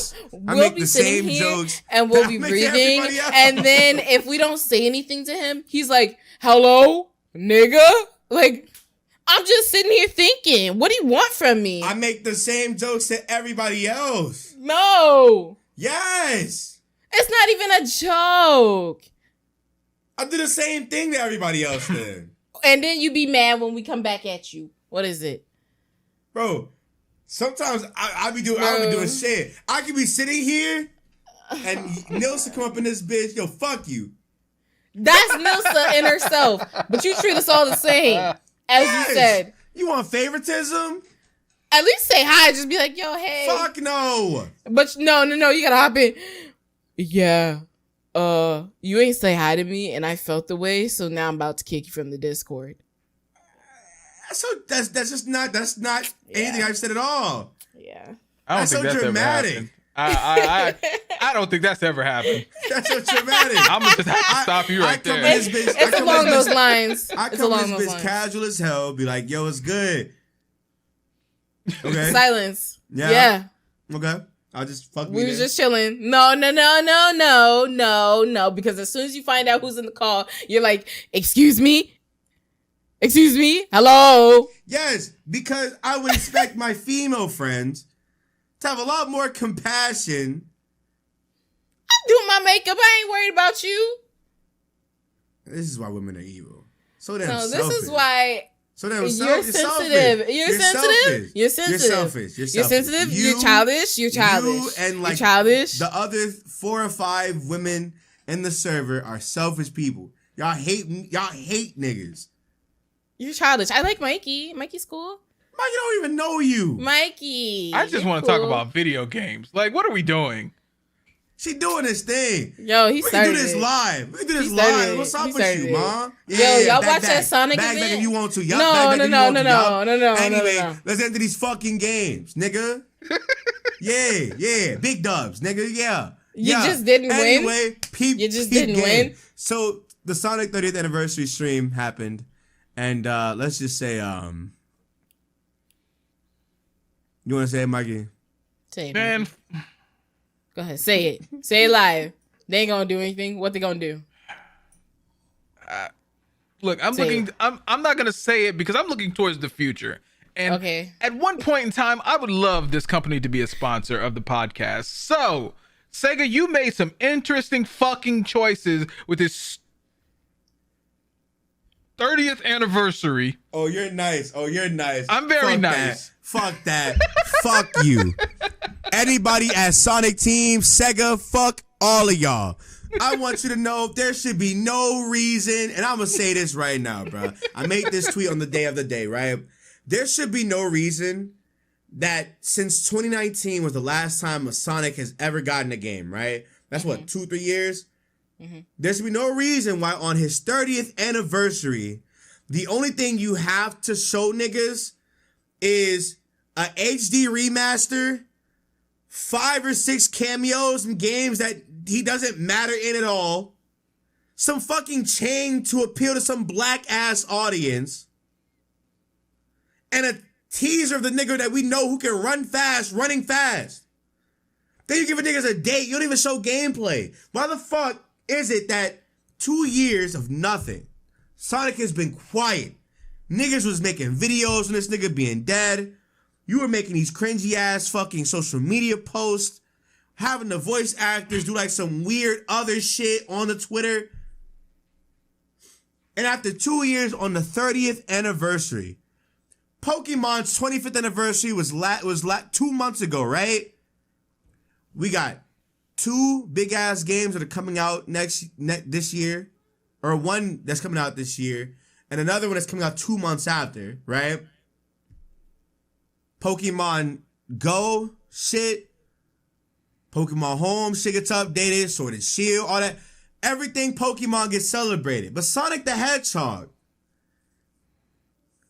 all he gets is a couple of fucking cameos in games. Who the fuck cares? Sure, you can play Sonic the Fighters on Yakuza. Nigga, I can emulate that Sonic Gems collection on the fucking GameCube. Can I ask a question? Go. Who started that whole remaster thing? Because I want to know who it is, and I want to beat them up. Don't remaster no game. Oh, it's Capcom, for sure, 100%. Yo, Capcom, I'm coming to the headquarters, and I'm beating your ass. Capcom, they did it with Resident Evil 1. Did they do 2? I'm just not. Do 2. I just don't understand how. I literally just don't understand how after something so like Sonic is literally one of gaming's like biggest mascots still, despite him being like in the shitter, he's still one of the most recognizable characters in the medium, right? Yep, the Sonic the Hedgehog movie did amazing. Sonic Forces did good, sold well. The mobile game sold well. The fucking Mania sold well. They hired the nigga for the fucking Unreal Engine. Tell me why on his 30th anniversary, we get a 25-minute presentation. Mind you, the first 5 minutes didn't even fucking work. 15 minutes of a presentation. And guess what? Everybody, guess what? The Sonic mobile games got... fuck that. The Sonic mobile games got Classic Sonic. Yakuza gets fucking... Sonic the Fighters, which nobody's gonna fucking play. You'll get a video out of it and that's it. It's gonna be like a good 3-4 minute video, that's it, right? Mm-hmm. He's in like some fucking Sonic Surgeon shit. And it's some fucking Olympic sports thing. And his only next series game, right? Is a game scheduled for 2022. No gameplay. Nothing. You get a 5-second thing of him running. He makes a little emblem. Gone. What the fuck type of shit is that? What the fuck they trying to tell me? What are they trying to tell me? The problem.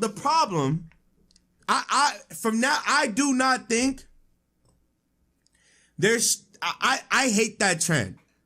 We have to stop doing that shit. If there's no gameplay, if that teaser shit. Yeah, teasers are fucking terrible. But hear me, Ray. I really like the Bayonetta teasers. Okay, but Shai, guess what? Because I love the God of War teaser, right? Okay. The problem with that, right, is that these games are consistent, right? Breath of the Wild, right? We know how Breath of the Wild plays. Everybody and their mamas play Breath of the Wild. Game of the Year 2017. When we saw 2, we know what the fuck we were expecting in 2. Mm-hmm. You know what I'm saying? Yeah. God of War, amazing game. One game of the year that it came out. The fact that we got a sequel is fucking breathtaking because it did so good, right? We know how consistent God of War is, right? Bale got revived. Teaser image, cool. The problem with Sonic is this is supposed to be a big-ass celebration. Not some fucking game show where niggas gonna watch your fucking trailer in passing. You know what I'm saying? Right. This is a Sonic the Hedgehog presentation, his 30th anniversary, and all you gotta show niggas is a fucking 2-second trailer of an animated series gonna be on your YouTube channel. The nigga leading the animated series for the Netflix with no actual trailer for it. Just talking dumb. About it. We didn't need that. We know that's coming. They didn't need that. And for the last 2 or 3 years, niggas have been shitting on Sonic. Mm-hmm. How many viral videos you've seen? Niggas destroying Sonic the Hedgehog. Countless. Niggas have gone viral off of shitting on Sonic in the last 2 years. I'm about to right now. Niggas have made better fan made Sonic games than they've made Sonic games in the last 10. Sonic is one of those series where it's like, dude, you have to do good. You have to. You have to. And the one time niggas cared about Sonic. Sonic went viral. He went viral when the fucking thing got announced. He went viral on the day of before it got announced. And the one chance they fucked it. Hey, here's some change for the hip hop audience. Bitch. What? I'm still buying that Shadow the Hedgehog and Knuckles chain. You got me fucked up. That Knuckles chain is fire. I'm buying them bitches. But, excuse me? I've been waiting 2 years for you to fuck around and fix everything Forces fucked up, and this is what you give me? Some fucking change? Some fucking cameos that I don't give a fuck about? I've never played a Yakuza game. I'm never playing an Olympic game. What the fuck do I care about some nigga in a Sonic suit doing what the fuck an athlete do? At the Tokyo Olympics. You want me to give a fuck about Sonic the Hedgehog doing fucking surgery on somebody as a doctor? What the fuck are you talking about? No. I care about that, yeah. Move. Shut the fuck up. Move. That's inspiring. Move. That's my problem is like, dude, like you had the opportunity to shake the game world, right? Ratchet and Clank hasn't received a fucking game in like 4 or 5 years, right? They making waves. The reboot did amazing, and the movie flopped, unfortunately, right? But when we saw what the fuck we saw from Ratchet and Clank, holy shit. Holy shit, that game looks amazing. It comes out next month. The game looks amazing. It looks great. My $70 are going to Ratchet and Clank for the fucking July, June? Whatever month is coming out, my money's going to Ratchet and Clank. Not Sonic Colors. Sonic the Hedgehog gave niggas Sonic fucking Colors. A 10-year-old Sonic game that doesn't even look that different than how it does from the actual fucking game. You could emulate the game. You can emulate the game right now and have a way better looking fucking game than what that HD remaster is supposed to be. Literally. Yeah, you can. Literally. But you want to run this on next gen consoles and spin this as, oh yeah, this is your Sonic game for the year, bitch. You remember you could clear Sonic Colors in like 3 hours. So like, why are companies scared to, I guess, start a new story, start a new series for certain games? Because like, they're out of creativity. Okay. Because because what they want to do doesn't sell. Think about it like this, right? Single player games, while they've run the market for like the last like 5 years, they're still in competition with the multiplayer games. What can we do to make our game grab little Timmy's fucking attention away from Fortnite, away from all these other games? Fortnite. The problem is they're afraid that that's going to happen, but yeah, when you actually put love and dedication and like bring everything that held the fans to something new, then that's gonna work. If Sonic the Hedgehog, I bet you if they would have shown Shadow, niggas would have freaked the fuck out. Hell yeah. Kids love Shadow. I loved Shadow when I was a kid. Fuck Sonic. When Shadow was out, fuck that nigga. When these two right here. I was just about to say that. Watch this. I was just about to say that. You see these two right here, Shy? Which one do you think I like the most? Which one do you think I like the most? Between these two right here. That one. This one? The blue one. Hell no. No. This nigga right here is one of the rawest niggas in gaming. Okay, I know. This nigga is just a mascot. This is the Sonic. This is the Shadow. Oh, so it's like the Deku and the Bakugo. Yes. Niggas love that. They do. Kids love that shit. When I was young and I saw Shadow, I was like, this nigga's fucking raw. This nigga's raw. These two have the same demeanor as those two. Mm-hmm. Niggas love Zero. Niggas love Zero. You know, niggas love Zero so much. He got his own series. He got a 4-game series, and his remaster sold better than the X one. Yes. This just kind of like spawned, I guess, an idea in my head. There are some people that really like the side characters, and then there's some people that really just cape for the main characters. I know what side Nick is on now.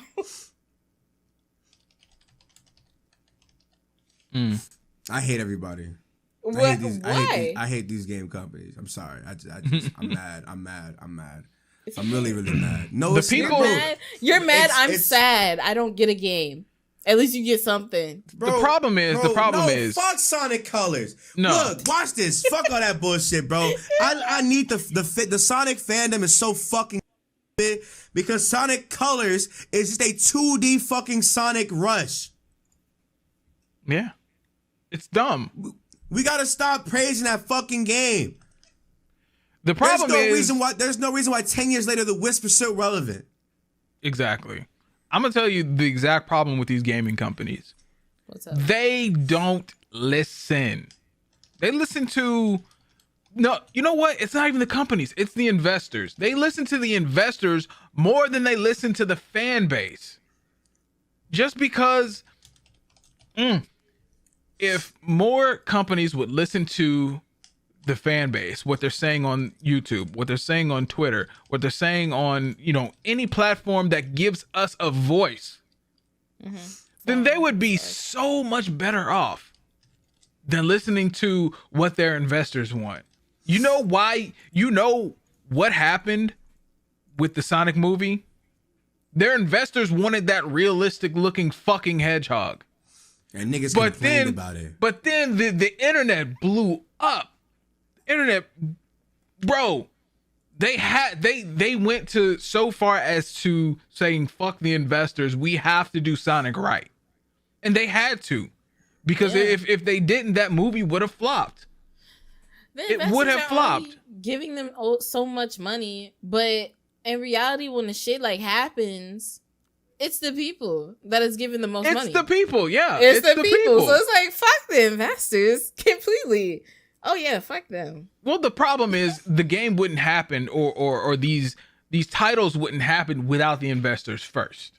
I guess. But if you were to be like, hey, look, y'all, do y'all want something? We need money. Christian Whitehead created one of the best Sonic games ever to be created.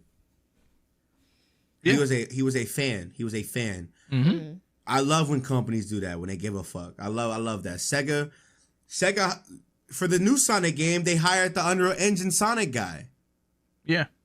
Which is fire, because if you've played the Unreal Engine Sonic fan thing, the controls felt great. Mm-hmm. The shit looked good. Mm-hmm. Everything was smooth. You got to do more. You can't just hire the niggas that make the strides and then be like, okay, cool, just make the game so our business model could look good to the people again. Because now, hey, Christian saved. Yeah, he did. Sega. Like Mania was fucking amazing. And niggas only gave a fuck about Forces because it looked dark and it came out alongside Mania. They tied Mania's ending into Sonic Forces. Yeah. And oh shit, if Sonic Mania's fire, Forces looks dark, Forces might be good.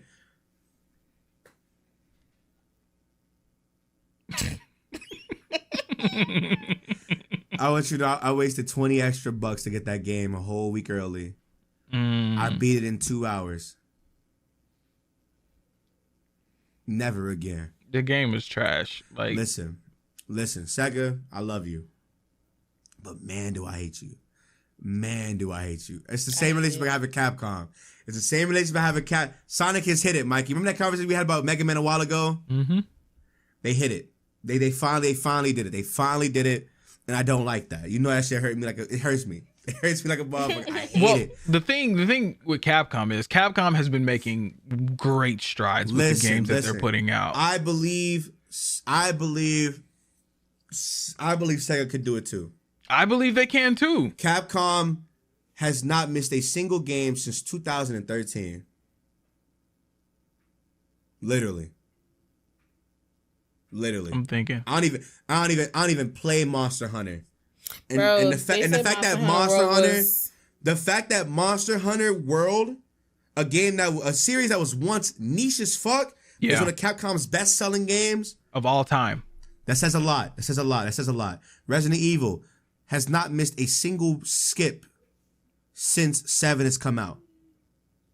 Yeah, 7 really reset everything, and then they only boosted everything with the remakes of 2. Bro, when Leon came out, when he shot, bro, the reaction from when that trailer dropped. When Leon showed, nigga, the world was out of here. Yeah. Niggas love Leon. Bro, Capcom has been in their bag since 2013. If you don't, and every other game minus the fighting games. Yeah. Because niggas didn't like Marvel vs. Capcom Infinite, but that's its own thing. That's an entity in itself. Yeah, the FGC is like that's over there. Yeah, we let them, and whatever they say they don't like, I give it to them. I'm not gonna front you. Yeah, like how people feel about Guilty Gear Strive, it's like, yeah, it's for the new niggas. Me being a new nigga, that's my game. So when the next Guilty Gear game comes out and it mixes it, then you know what I'm saying. Then technical stride comes in. Yeah, that's when I get in. That's when I get into their community. But for the most part, I can't do nothing but agree with what they're talking about, because what they're saying is the truth. This is dumb now for the new niggas to get into the game. Hey, guess what? I'm the new nigga. If y'all saying it's dumbed down, I'm gonna play the game, sure, but hopefully this leads me to get into the older games and whatever new game comes out in the next 4 or 5 years. Mm-hmm. I'm here. I'm the new nigga. So whatever y'all say, the OGs and the vets, I'm here. I agree. Am I still gonna play the game? Yes. I'm still gonna play the game. Capcom has to get Mega Man off the moon, but that's just Sega, I love you. And somebody please add Sega in the segment. I love you, but please don't do that shit ever again. Hire me. I will write the stories. I got it. I've been with y'all since I was 6 years old. Mm-hmm. 6 years old. My mom, the very first console my mom ever bought me was a GameCube. She had gave me 3 games: Sonic Mega Collection, the Beyblade tournament game, and and Skies of Arcadia. Only 2 games have kept any type of hold on me as a person since that day. Skies of Arcadia, one of the best games of all time in my opinion, and Sonic the Hedgehog. I literally sat there and was mesmerized at how good my mom was playing Sonic CD. She was destroying this shit, and I was sitting there, I was like, what the fuck is a Sonic? What the hell is a Sonic?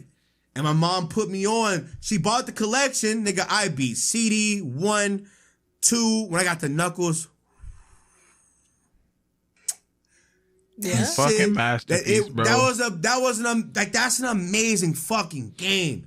And it's just dude, y'all want to know shit hurts why niggas. I remember, bro. Sonic 3 and Knuckles was an amazing game because Michael Jackson had a hand in it, and he was the perfectionist of a perfectionist. Even if he just did the music. You're not ready for my Michael Jackson conversation. No, he was. I'm pretty sure he had some influence on gameplay as well. Can I guess over Michael? Go ahead. That's one of the greatest humans ever invented by God.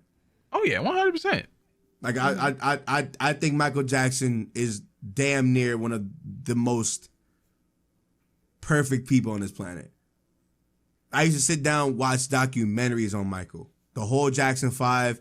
I was young as hell, but my grandma had DVDs and shit of all the Michael Jackson documentaries, all the interviews and shit. I used to watch all of them.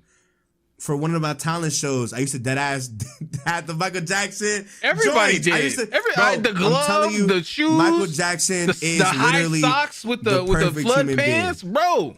He is the perfect human being. I love that man. Nick literally did his Knockout City character based on beating Michael Jackson. Michael Jackson. You know the long hair shit, Mikey. I saw the fucking long hair. I saw the red jacket. I'm like, nigga, this is Beat It. I want it. I made it. Michael Jackson is the greatest human ever created by God. Trust me. No way. I will stick by that. And I don't give a fuck. I don't give a fuck if that makes me look like a fucking like a stan. I am. Yes. I am. It does. Who doesn't stand Michael Jackson though? What the fuck is wrong with you? I didn't say I didn't. I'm just saying in general, like who doesn't stand Michael Jackson? Like you're fucking weird. Yeah, you're weird.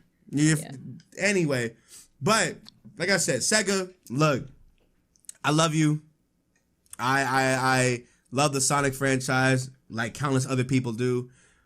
I think I just want more communication. I want more transparency. And I feel like for a while, for the last like 10, 15 years, y'all have been disconnected from the fans that really support you. Mm-hmm. Like I'm not gonna front you. I know we talk about Pokemon all the time, but I think it's safe to say that a lot of Sonic fans are older people. Yeah, these companies have to grow up with, you know, with what their fan base is, because their fan base is like they were kids in the 90s and in the 2000s, and so now the kids from the 90s and 2000s, we're grown adults and we still want to see this. Like the new nostalgia kids is a drug, bro. The new kids, like my kids, man, they not into Sonic. They into Minecraft. Bro, they're into Roblox. They into Fortnite. Y'all not reaching them. I tell everybody this shit. I said I don't give a fuck what nobody says.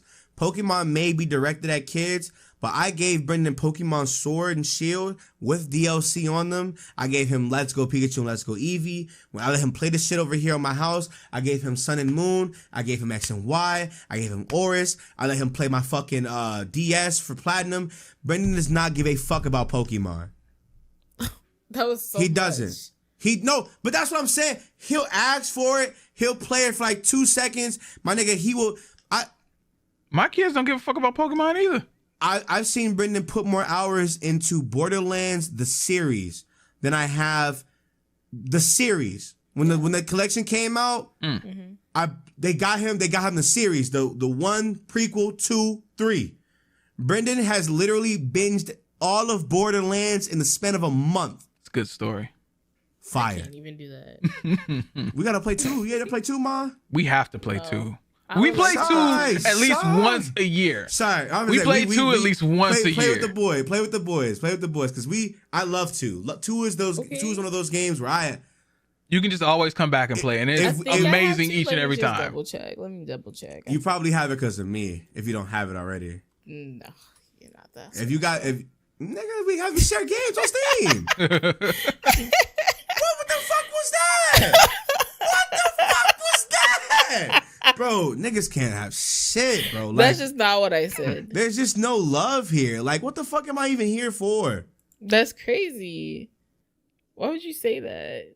Anyway, like I said, bro, I want them. I just want them to listen, man. They gotta listen. They have to start listening to their base, man. Because it be sad as fuck. It's really sad as fuck. Because for me, Ham, and a couple other people will sit here and have a 4 or 5 hour conversation about Sonic the Hedgehog. Just to get fucked up. I was there. That shit hurt my fuck. It was, I almost blocked. That shit hurt my soul. I'm like, bro, please don't do this to me, man. And it happened. I was just like, mad as hell. I didn't even upload my reaction to it. I have it on my PC just sitting here. I went from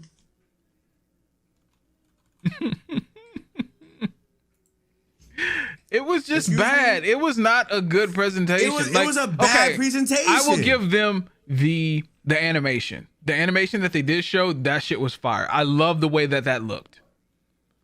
That's all I can give them. Talk. That's all, and having Sonic 3 within the collection. But that's about it. But speaking of, games that are coming out, we have E3. Horizon? Oh, damn! I forgot all about that. I slept through that yesterday, but I saw the trailers. But that shit looks so fucking good. You ready for it? Such a big step from the other Horizon game. Holy shit. Ratchet and Clank. That and Ratchet and Clank are the best. Sony has got their bag in order. Sony knows what the fuck they're doing. Literally, like Ratchet and Clank and Horizon are the best two good-looking games that are coming out this year. And they look so. And this before E3. It's not even that they look good. The gameplay just looks so deep fluid and engaging, and it's just. Especially if you played the original Horizon. If you've played the original Horizon, you know that the combat is very stiff. Very stiff. The fluidity of her movements and it's very inconsistent. Now, how she looks and how that trailer was nutty. That was an amazing presentation on Sony's part. They had somebody that knew what the fuck they were doing too. Let's talk about it. I hate when motherfuckers give the demo presentation to niggas who cannot play the fucking game. You ready for Call of Duty niggas. The Call of Duty niggas, you niggas are fucking garbage. How fucking dare you be ass? You trash. How fucking dare you be garbage, nigga? Trash. Go get Nick Merckx from that fucking trailer thing. Pay that man. Real rap, nigga. The nigga who back when Final Fantasy 15 came out, whoever that nigga was that was playing in Final Fantasy 15, oh my you God, were with fucking the little garbage. Oh no, get that shit out garbage, of here, bro. When I saw Horizon Zero Dawn and I saw a nigga actually play the game, the person behind it was actually playing because it looked real. It looked like the motherfucker was being controlled. It like you were watching a movie, like an actual Uncharted presentation. Like, you know what I'm saying? How you know how like their cutscenes are more like action oriented? Not even action, like what's the word? Action Command. Oh, quick time.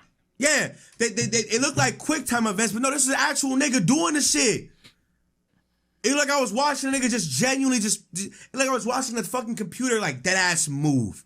And I was just like, the world is alive, the fucking animals are, the robot animals are moving and doing their own things. The AI isn't fucking stupid because for out of nowhere, back in the old game, they could be looking away from you, all of a sudden you caught. You're in their peripheral vision. What the fuck? Yep. You were your going eyes that way. turned red and you are fucked. Yep.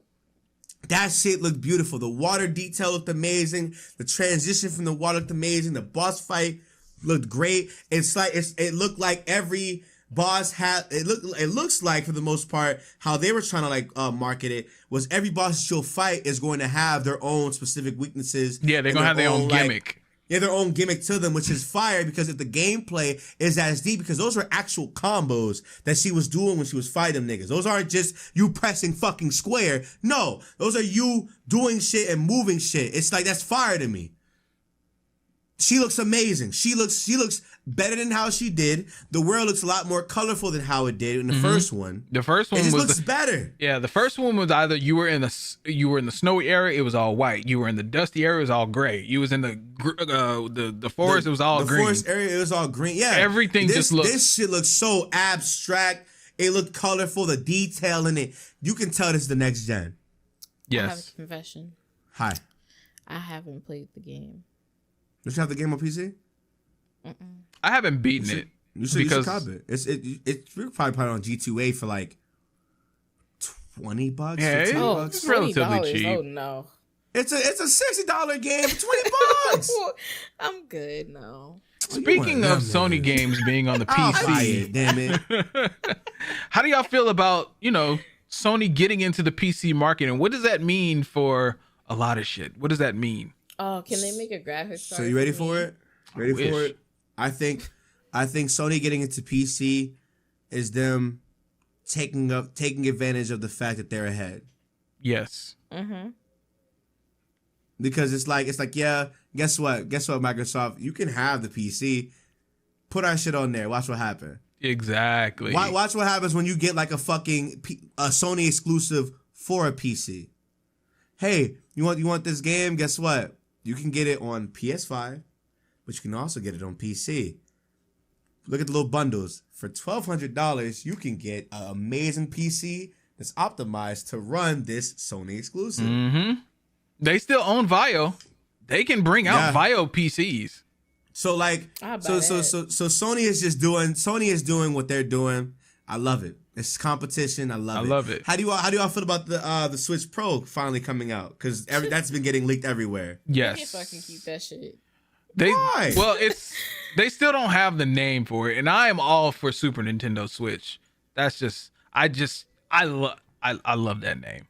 I hope it's Super Nintendo Switch. Yeah, keeps it vintage. I like that. But yeah, I think it's fine. I would buy another Switch. Personally, I wouldn't. Not for that price. They Not got for that price. Look, I'm not gonna front you. If they want another $100 extra, I'm not doing it. If it does what what I would want it to do, when we were talking about the Switch before it came out, like the 4K, Bluetooth controls, Bluetooth sound, all that shit. If they do that, then yeah, I think it's worth it. I definitely think it's worth it. The problem why I don't think it's worth it is because Nintendo's so behind already. But what if this is their catch up? Okay, but watch this. What if their games can now compete with what good is? No. You can't even say that because guess what? Because now their games are still 30 FPS. Oh, hey, guess what? Your Switch Pro can run Sword and Shield in the same 30 FPS it's always in. It's the stronger game for our games coming out 3 years down the line. But the PS5 just did that with the PS4, the games that run 30 frames. No. The problem with that is that they had to re-optimize those games for the PS5. No, they didn't. No. What game ran damn it. God of War on PS5 is completely different. Monster Hunter went 60 frames per second right out of the gate. Monster Hunter did. Ghost of Tsushima did. I know God of War got an optimization, but it also ran 60 frames right out of the gate. So all that was unlocked. So my thing is I don't see Nintendo optimizing their games. Maybe Breath of the Wild and Odyssey. I mean, well, Odyssey runs at 60 frames anyway. Do it? Yeah, Odyssey's 60. Yeah, any Mario game, you'll never see a 30 frames per second Mario game. Mario games are always optimized for 60 frames. But my problem with Nintendo is Nintendo isn't as, like, even if they do catch up, they're still gonna sell you the same original Switch for like the same the same $200-$300. No, because they did that for the 3DS. No. The 3DS dropped price. No. That's because they had a cheaper version of the 3DS already coming out. Well, what do you think the Nintendo Switch is? Nintendo Switch is going to be an entirely new system. No, but the 3DS was the 3DS, then it was the 3DS XL, then it was the 2DS, and then it was the 3DS Double XL or some shit. They're not making several versions of the fucking Switch. Yeah, that's what the Super Nintendo Switch is. You remember when the 3DS made games that were specifically made for new 3DS? That's the same model. That's how they're gonna do that.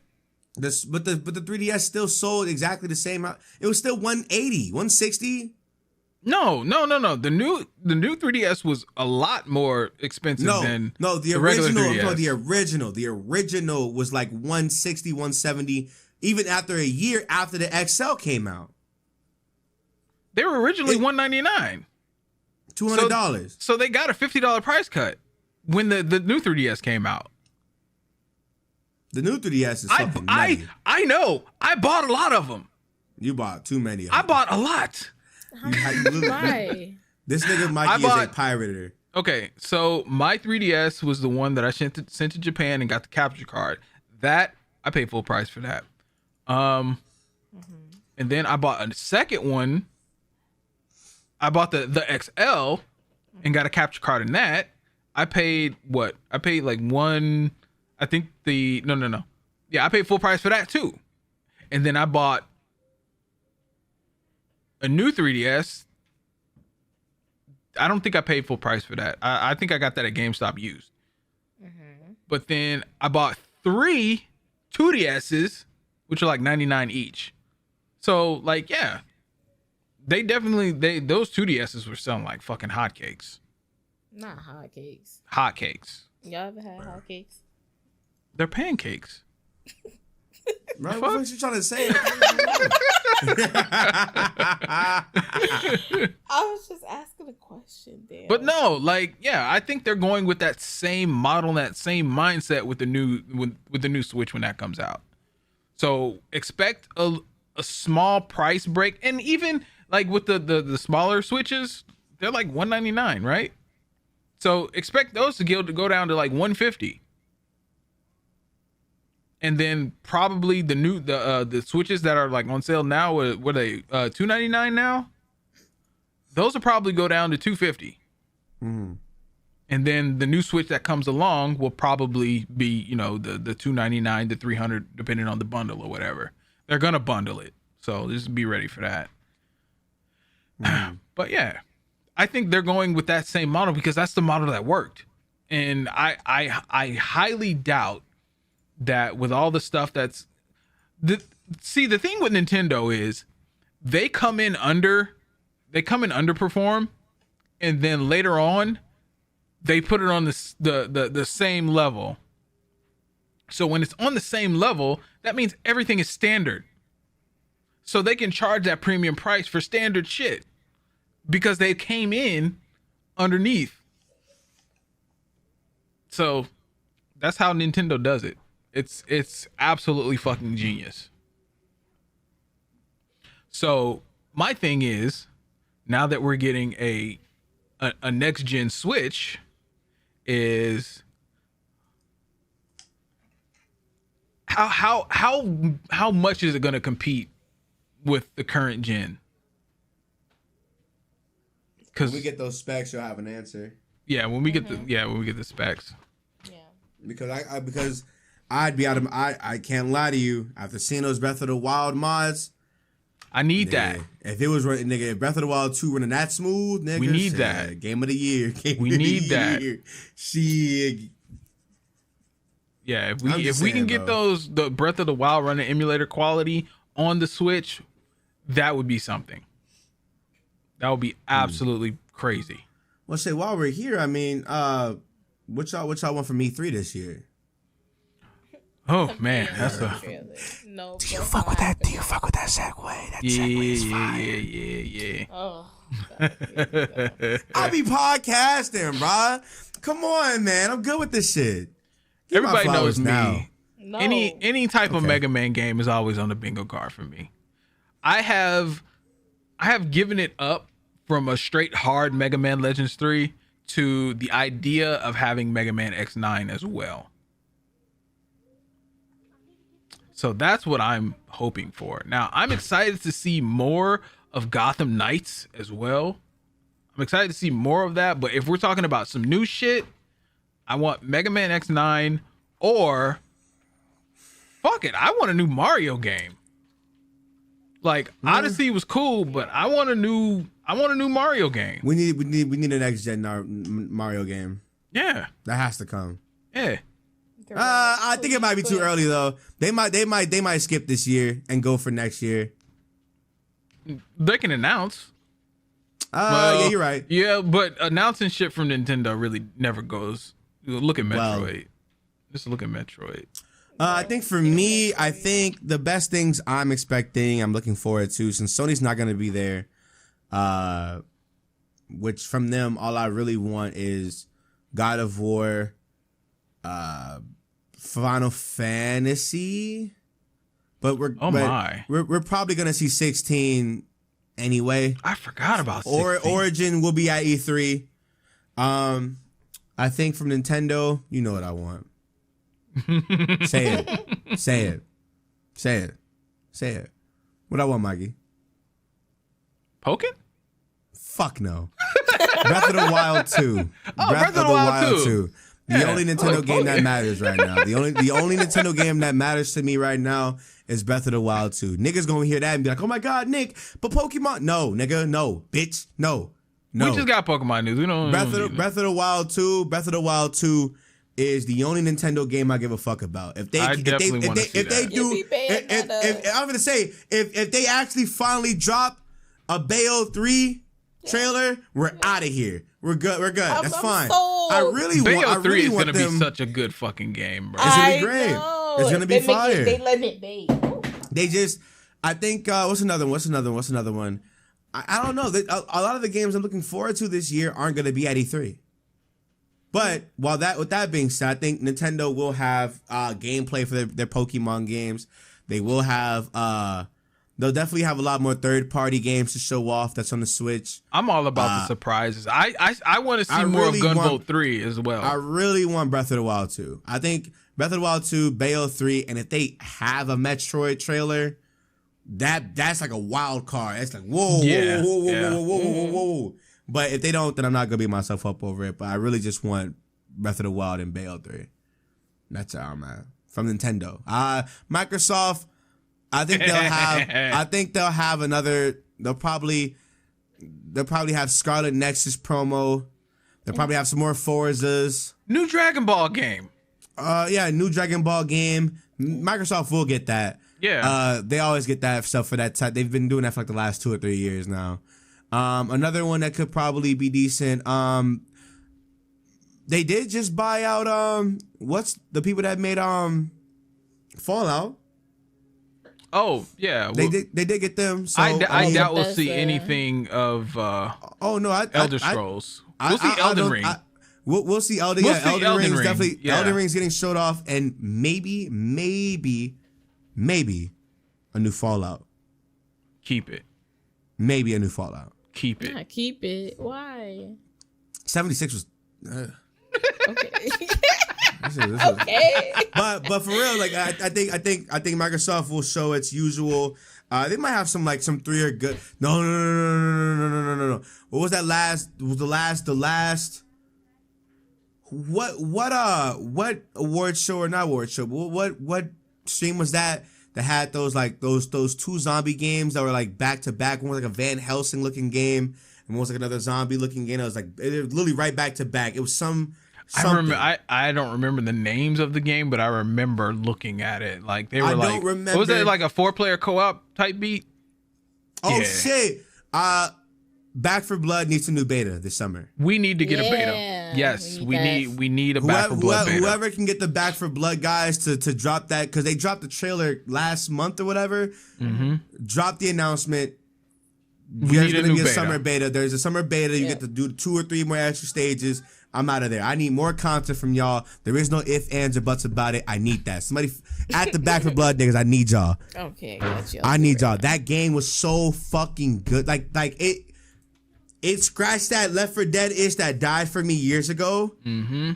And it just added and after seeing what they're adding to it, I don't know if you saw the new trailer, Mikey. I did not. They're adding so much customization. It's so much now. Every character has a skill. You can customize the character with the different cards and shit. It's not just like a skill set. Every character can have their own fucking card system. It's for like them. Like how Apex is. Yes. Like everybody's got a unique skill, right? Yeah. Like a loadout. You can make your own loadouts and shit for them. Yeah. It looks amazing, and the gameplay looks great. The mobs look just like the ones from Left 4 Dead, but they have some new ones too. It just. Mm-hmm. We need that. We need that to hold us over to October, bro. I sent my tweet. It looks so fucking good. It looks so good. It just looks. It just looks like one of those games that I'm definitely gonna be just making content on. Like how we play Knockout City right now. Yes. I will be playing Back 4 Blood. Like on release, I'm dead ass drinking like hella gamer subs. Use code Sacred. Yeah. And I'm dead ass staying up that night, and I'm probably gonna beat the fucking game. Okay. I'm with it. I'm with all that shit. Going through all them campaigns. I'm with all that shit. I'm with all that. I'll be here. Yeah, you know what? I'm definitely fucking up my sleep schedule for that game. I'm gonna be here. There's just no way. What happened to commitment? Oh shit, Back 4 Blood came out today. Okay, cool. I'm gonna buy 3 of these, put them bitches in the refrigerator, have them. Oh, it's 11 o'clock. Load up the stream, hit that hole, grab all 5 of these motherfuckers. We in that bitch. For when and why? Ew. And just play. Like, yo, Nick, what's good with you? You gonna see the sun come in, come down.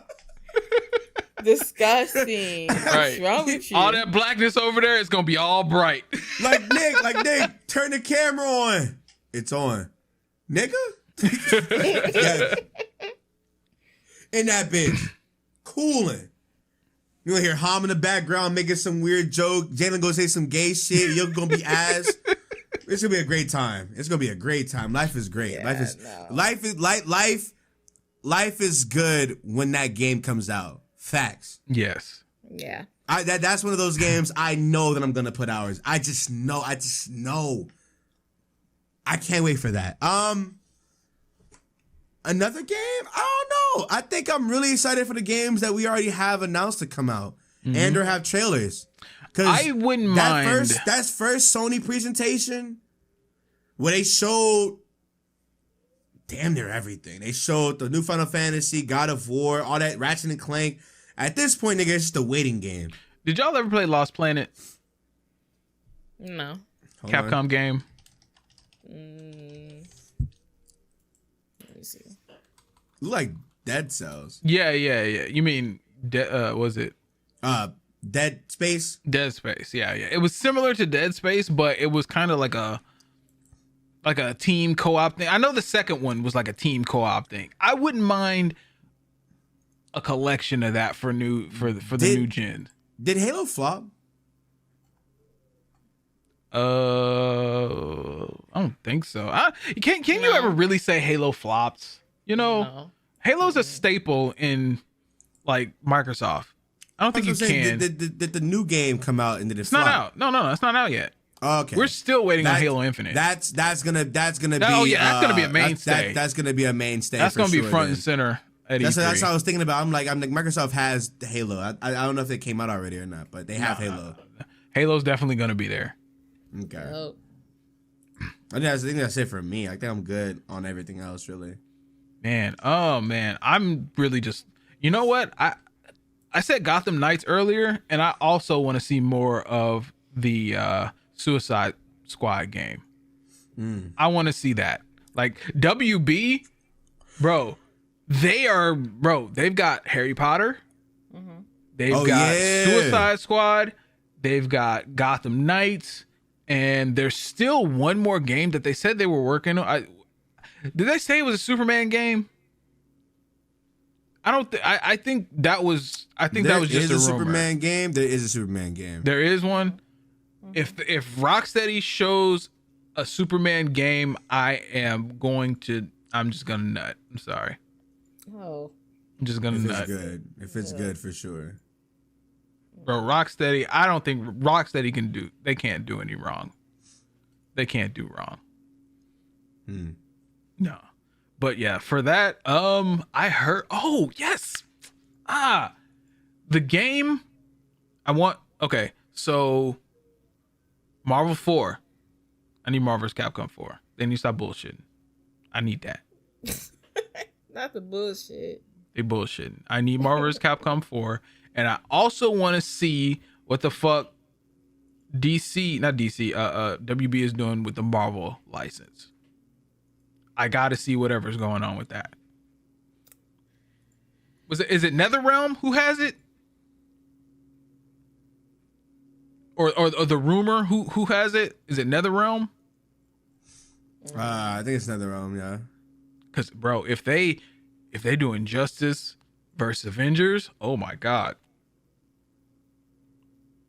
I don't know what's going to happen. You playing that? Hell yeah, I'm going to play that. Okay, Hell yeah, I'm going to play that. That's the ultimate. That is the ultimate crossover. Like, how could anybody not play that? Like, there has been so many fan games of Marvel and DC getting together. Like, if it were together in an official capacity, how could you not play that? I need I that. have to play it. Yeah. I need that. Now, if it's something like by itself, similar to how, Square Enix did Avengers, and I'm not talking about gameplay, but like 9 times out of 10, NetherRealm is going to be a fighting game. But if it's something like like their own game type capacity, then it may be a pass. But if they mix in those worlds with DC and Marvel, that's no matter how bad the game is, you just have to play it. Just for that experience to say, I played a Marvel vs. DC game. And that shit was trash or that shit was fire. And you have to say that. Okay, I'll say that. But other than that, I think as far as, the superhero shit goes, all of that, I just need to see all that. I need to see a big presence of WB games there because they hold in all that shit. And I'm looking forward to all of that. And Mega Man X9, need that. Hurry up. Stop looking like that. The Mega Man Battle Network collection, I need that. Man. I'm excited for that large. I get it. Like, I understand. Games. I understand you need the Battle Network, but I feel like I think we passed that. The anniversary has come and gone, bro. Like I get it. We can celebrate all year, right? We can celebrate all year, but the hype is gone. The hype is gone.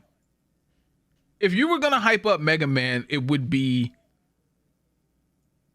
at the acknowledgement of the anniversary. You know what I'm saying? Like they acknowledged that it was the anniversary, but they didn't deliver anything. And they said, we should be patient, but like, why acknowledge it? If you didn't have any, just like the Sega thing, why acknowledge anything if you don't have anything ready? I get it. It's the anniversary, but the anniversaries last for an entire year when it comes to video games. They could have held out to the end of the year. They could have held out to Tokyo Game Show. They could have held out to the Game Awards for that Sonic shit just to show us something good. Mm-hmm. But no. Why acknowledge something when you don't have anything ready for the people? It doesn't make any sense. There's one thing to communicate with the fans, and I get that and I understand that. But to say to even acknowledge that they were working on something and then not deliver anything, it's it's the cock and ball tease thing, Don't do that. Give it all or nothing. Right. We don't want to be teased. If you're going to say that, and I would just ignore the shit.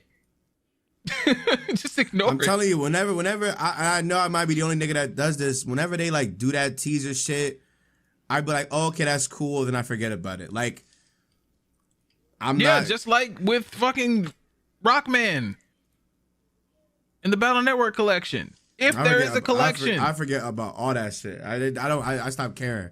Like I stopped caring until it's time for the release date to come out.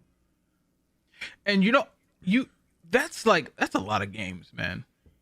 Like the collection. Those are a lot of dumbed down games though. But it's like, are you really gonna have, 3, the 2 separate games for 3 and the 2 separate games for 4 and the 2 separate games for 5, or 3 separate games for 5? Those games are not long enough and they're small enough to be put not in one thing, but they could do 2. Like pack A, pack B. Yeah, like 1 to 3, and then 3 to 4, because 4 is when, 1 to 3 and then 4 to 6, because 4 is when the whole series just gets different. Yeah. That's what they. Just like how they did X. And then if they want, they could do the Star Force series. Yeah, just add it on to the 4 to 6. Yeah. Those are more akin to the regular series than anything else. Or they could they split it up exactly how they had the X version. X did 1 to 4, and then 5 to 8. Yeah. And then Star Force fills up that That's 7, 8. Yeah, okay. Makes sense. All right. Was that it, everybody? I know we were currently on 2 hours, 2:30, something like that. 2:30. How y'all feel about this podcast episode? You know, It was fire. It's fire. It's really good. Really good. It just proves we don't need Yoku. You know. You know, he has not been mentioned since. Well, yikes. Rest in peace, Yoku. We plotting. Anyway, all right. We plotting on your downfall, Yoku. With that being said, that is. Oh my goodness. Why are you? What the fuck is wrong with you?